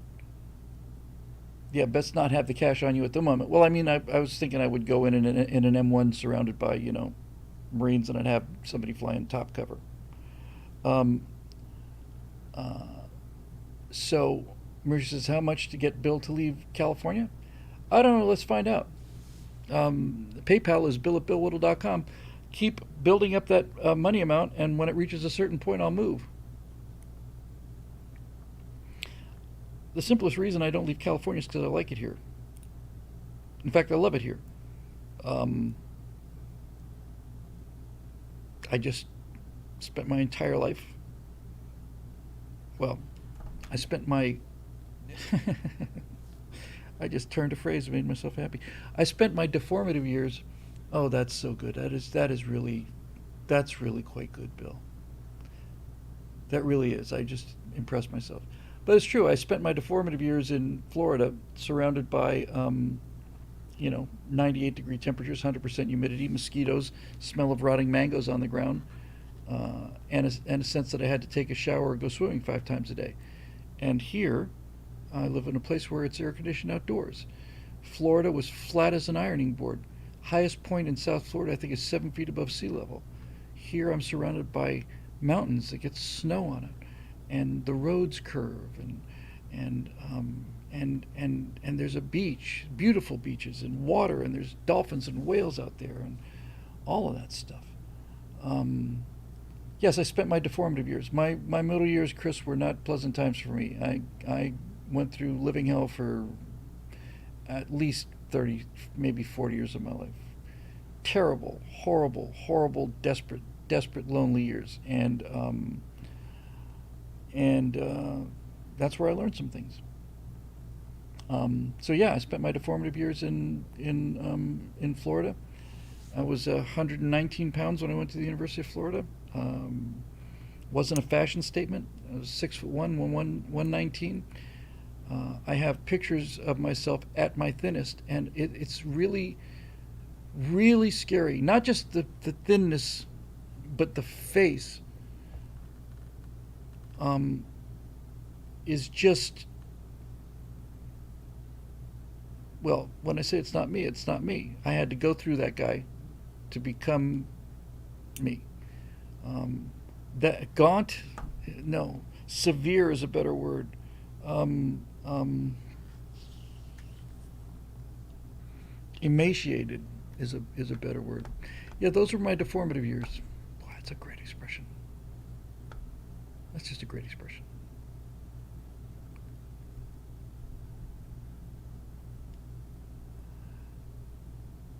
We got a Roadrunner, and then we got a Diane Freeman, and then we got a time to get the backstage show up, and then while I'm doing that, get the first of those Stratosphere lounges back up. I think the smart thing to do is to do them backwards. Would we all agree with that? I can backdate them so that they show up in the right order, but I'm going to start with this one rather than starting with the one that's due on September 16th of 2023 or whatever. I'm just going to start with this one, and I'm going to backdate them. That seems like a good plan.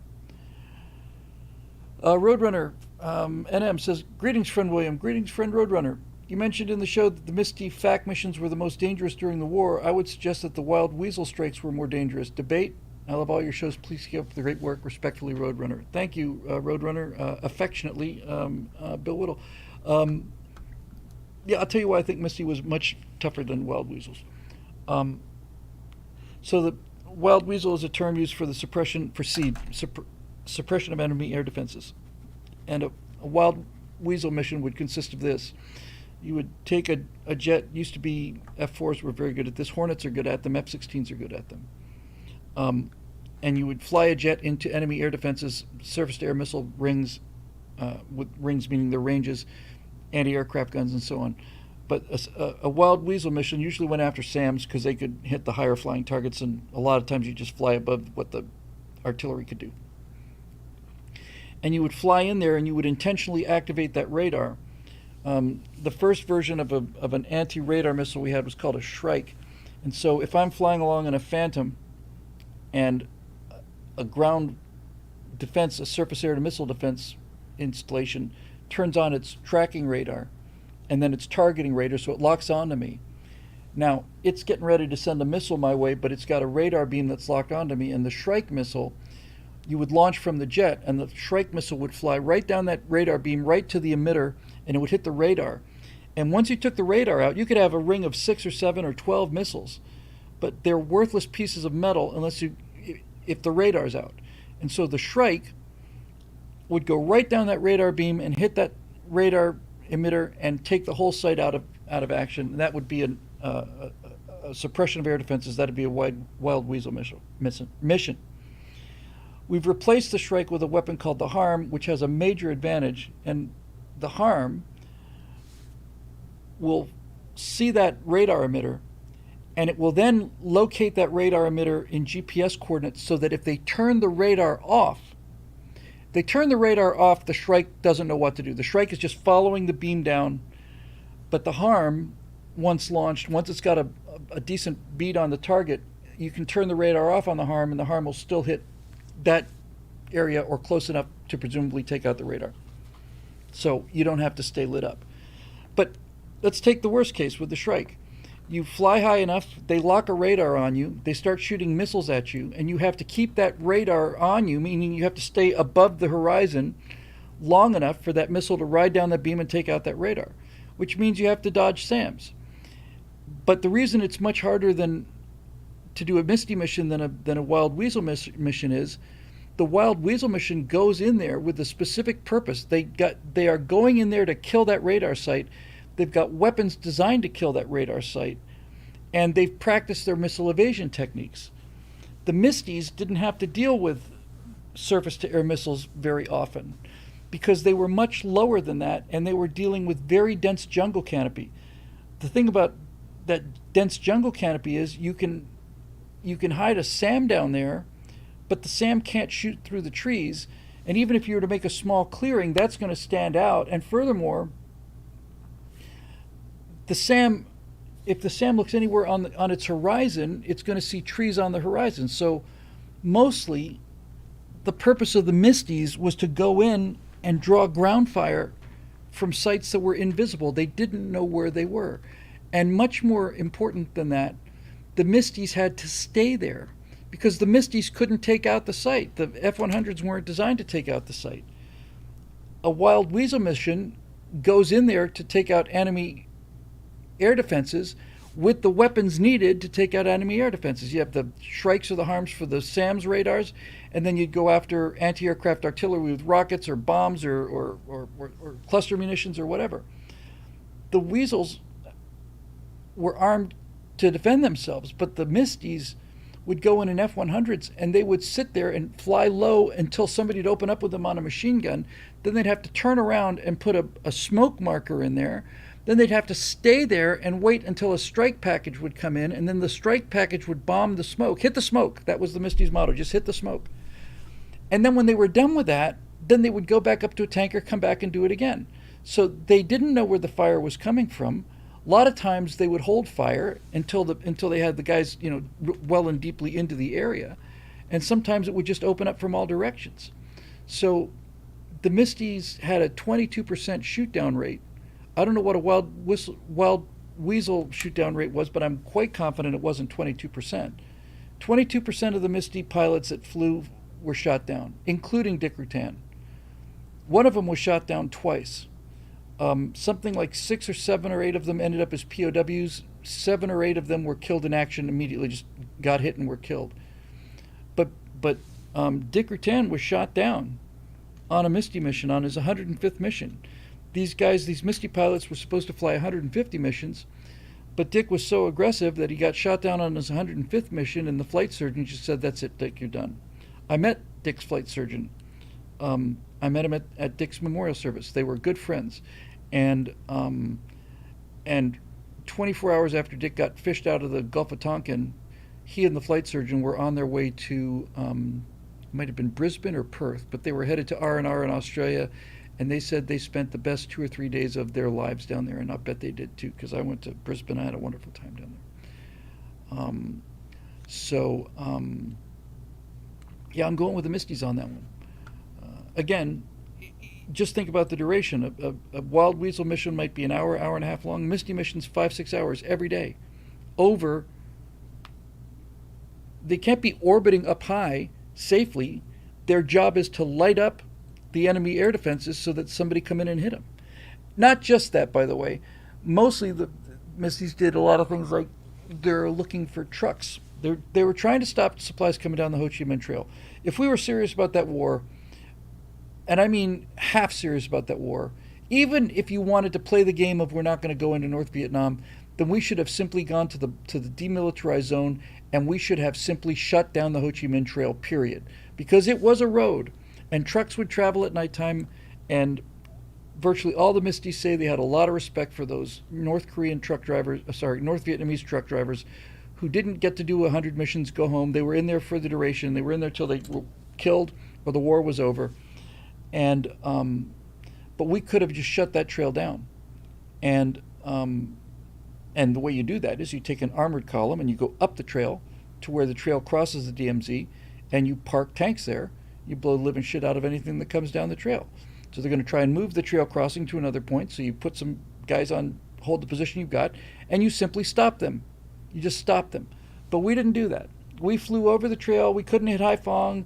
You'd see these missiles. These pilots are coming off of the aircraft carriers at Yankee Station, was the name of the like the assembly point out in the Gulf of Tonkin.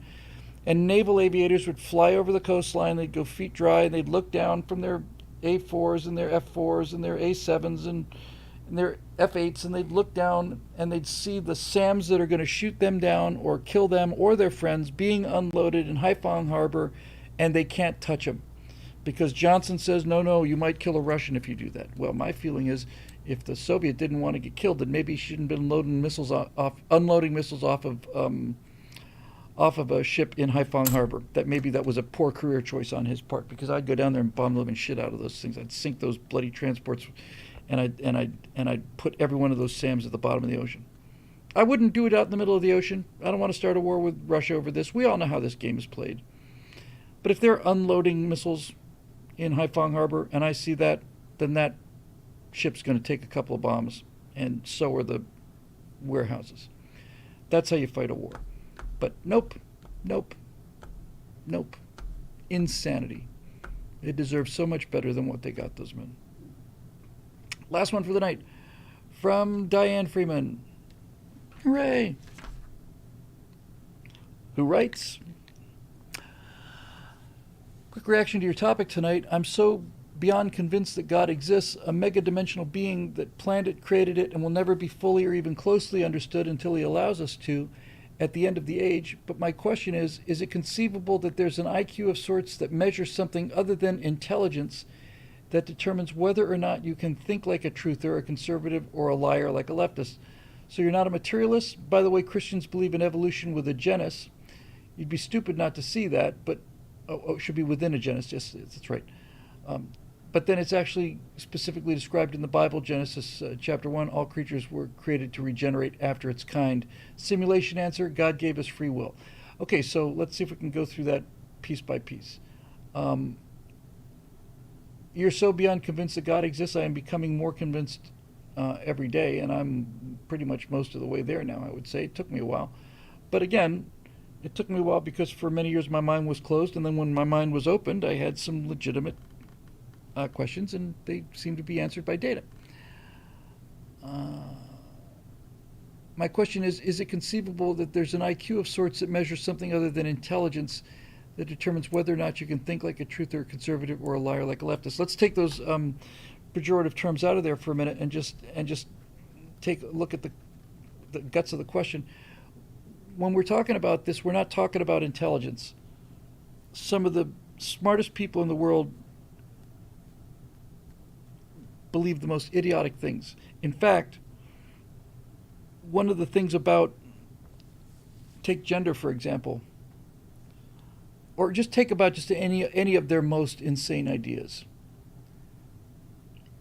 you have to have a high level of intelligence to do the mental gymnastics necessary to convince yourself that what you're seeing isn't true. It takes a fair level. Stupid people can't do that. Stupid people can't look at something that's happening right in front of their eyes and then manufacture a mental device to convince them that what they're seeing isn't really happening. That requires intelligence to do that. So it's a question of wisdom, but really it's more of a question. I don't even think it's a wisdom question. I think it's a neuroses is a better way to think of progressivism. I really think it's just the ideal way to think of progressivism is just a form of neuroses where they have hatred for the common. They're so insecure about their own intelligence and their own specialness that whatever they do, they must be constantly showing people that they're smarter than everybody else and better than everybody else. And so when a political policy comes along that makes them feel like they're smart and or good, but if both, I'm smarter and better than the rest of those savages, then they're going to attach themselves to that political philosophy regardless of how insane it is. Because it's giving them not what they want, but what they need. It's giving them validation that they're special and smart, and that they're not just regular nobodies like the rest of those knuckle drugging people who believe in Jesus and guns and the flag and all the rest of that stuff. They're neurotic and they're fanatically insecure. They're tremendously insecure. Because if they weren't so insecure, they wouldn't get so easily triggered by something they disagree with. They would argue with it. The reason they don't argue with it is because they know on some level that they're going to lose the argument. And if they lose the argument, they lose their identity. It's a death sentence for them in a way. I mean, if you consider who you are, your character, this is me, when Bill's gone, then this Bill's gone, and there's no other Bills, then think about it from the perspective of a person whose political philosophy demands absolute adherence to the same dogma.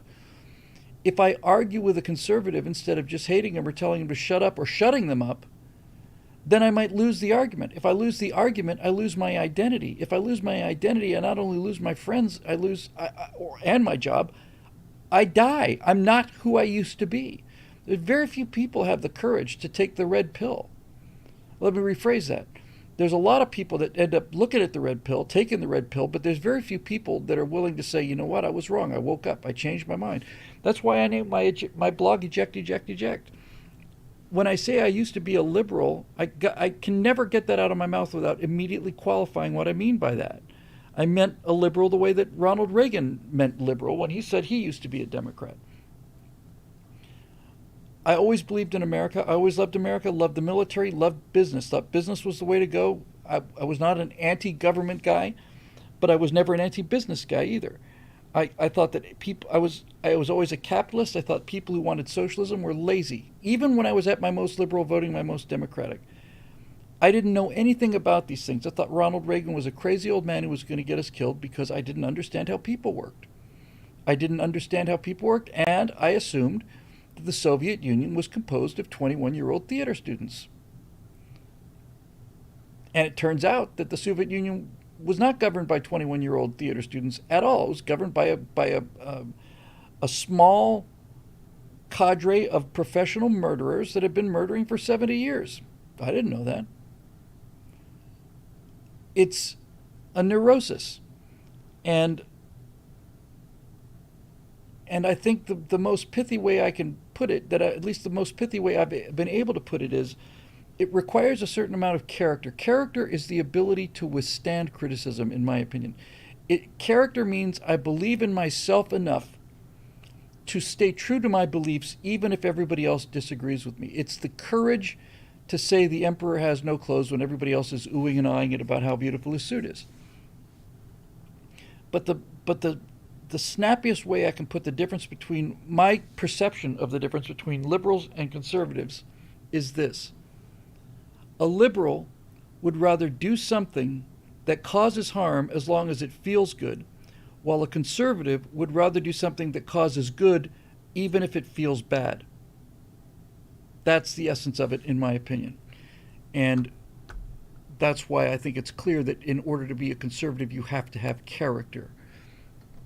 You have to be able to say, I am in favor of getting rid of affirmative action and and diversity, equity, inclusion, and all the rest of it.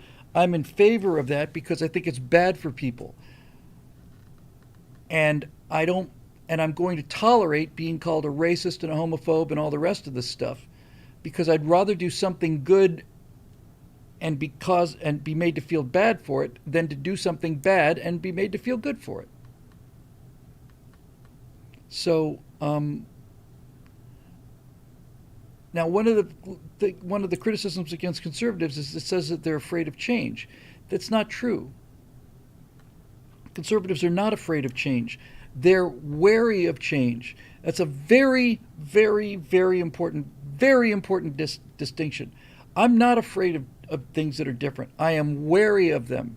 Wary means I am cautious, means I'm suspicious. I'm not afraid of them, I'm suspicious of them. Because if you believe that every single thing that is new and different is automatically good because it's new and different, never have you ever lived in this world. Ever.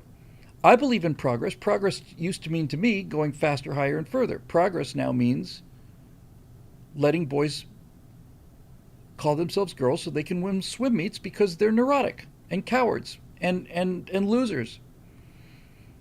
Leah Thomas is the most despicable person in the country. Not the most evil person, not the most dangerous person, not the most guilty person, but to me, ethically, the most despicable person. This is a person who was coming in 500th in the world who decided they wanted to come in first in the world. And so they did, like that.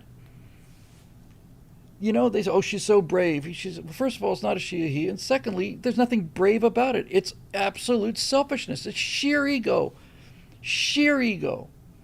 Just plain selfishness. I want to win. Well, then get out there and swim. Well, I can't win because there's 500 guys in the world who are better swimmers than me. But I want to win. I want to come in first. I want to come in first. I want to come in first. I want to come in first. I want the medal. I want the trophy. I want the acclaim. I want the fame. I want the endorsements. I want all of these things. And so I'm going to, with the backing of the Democrats, take 20 million female athletes and ruin their lives and all of the time they train because of what I want for me. F you, Leah, you know, honestly, seriously, F you. You're a miserable, low-life, selfish, miserable coward. And this celebration is you don't, not only do you not deserve it, and not only did you not, you didn't do anything brave, by the way, let's get over that. If you had decided to do this in 1950, you'd still be wrong, you'd still be selfish, you'd still be all of those things, but you would at least be brave. Oh, Ace Fendi, I can't repeat that, but boy, that sure is. Yeah, the kind of thing I would say if I had a G-rated, if I didn't have a G-rated audience. Anyway, so I think that answers that question. Boy, this has been a really good show. I think this is one of the best Stratosphere Lounges we've ever done. Thanks for all of the thought-inspiring comments and the kind words and everything else as usual. And by now you probably know that this show is made possible by the members of BillWhittle.com who keep the thing going. If you're a regular viewer of the Stratosphere Lounge and you're not a member of BillWhittle.com, can hardly blame you. They're well behind on delivering a bunch of things that I've always been working on and truthfully believing in. However, it's $9.95 a month, and that used to be, $9.95 a month used to be nearly $10 a month. Now it's a coffee at McDonald's. It's a McDonald's coffee. So if you're a longtime viewer and you haven't been a member, if you want to head over to BillWhittle.com and hit that big Become a Member button, that would help us all a whole lot, and we'd be very grateful. And if it turns out you don't want to do that, then that's fine. The people who do pay to make sure it's free for everybody, and that's the best thing about these people. So thank you to all of them, and to not only to all the regular members, but to those of you that go above and beyond the call of duty, both in terms of help and finances, support, and all the rest of it. You know who you are.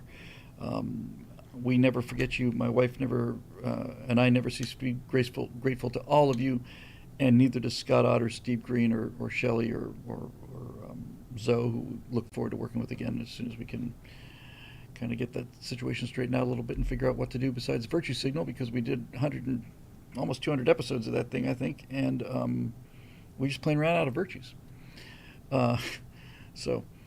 Anyway, that'll do it. Thanks again for joining us, and I think we'll see you here Monday night for the Stratosphere Studios. So until then, have a great weekend. Okay, YouTube. I started with them. I'm ending with you. Got anything you want to say? Come on. You want to bring it? You want some of this, YouTube? You want some of this? You want some of me? You want a piece of me, YouTube? Come on. You know where I live. No, you don't. But oh, like keep it that way too. Anyway, thanks for joining us, YouTube. 124 viewers.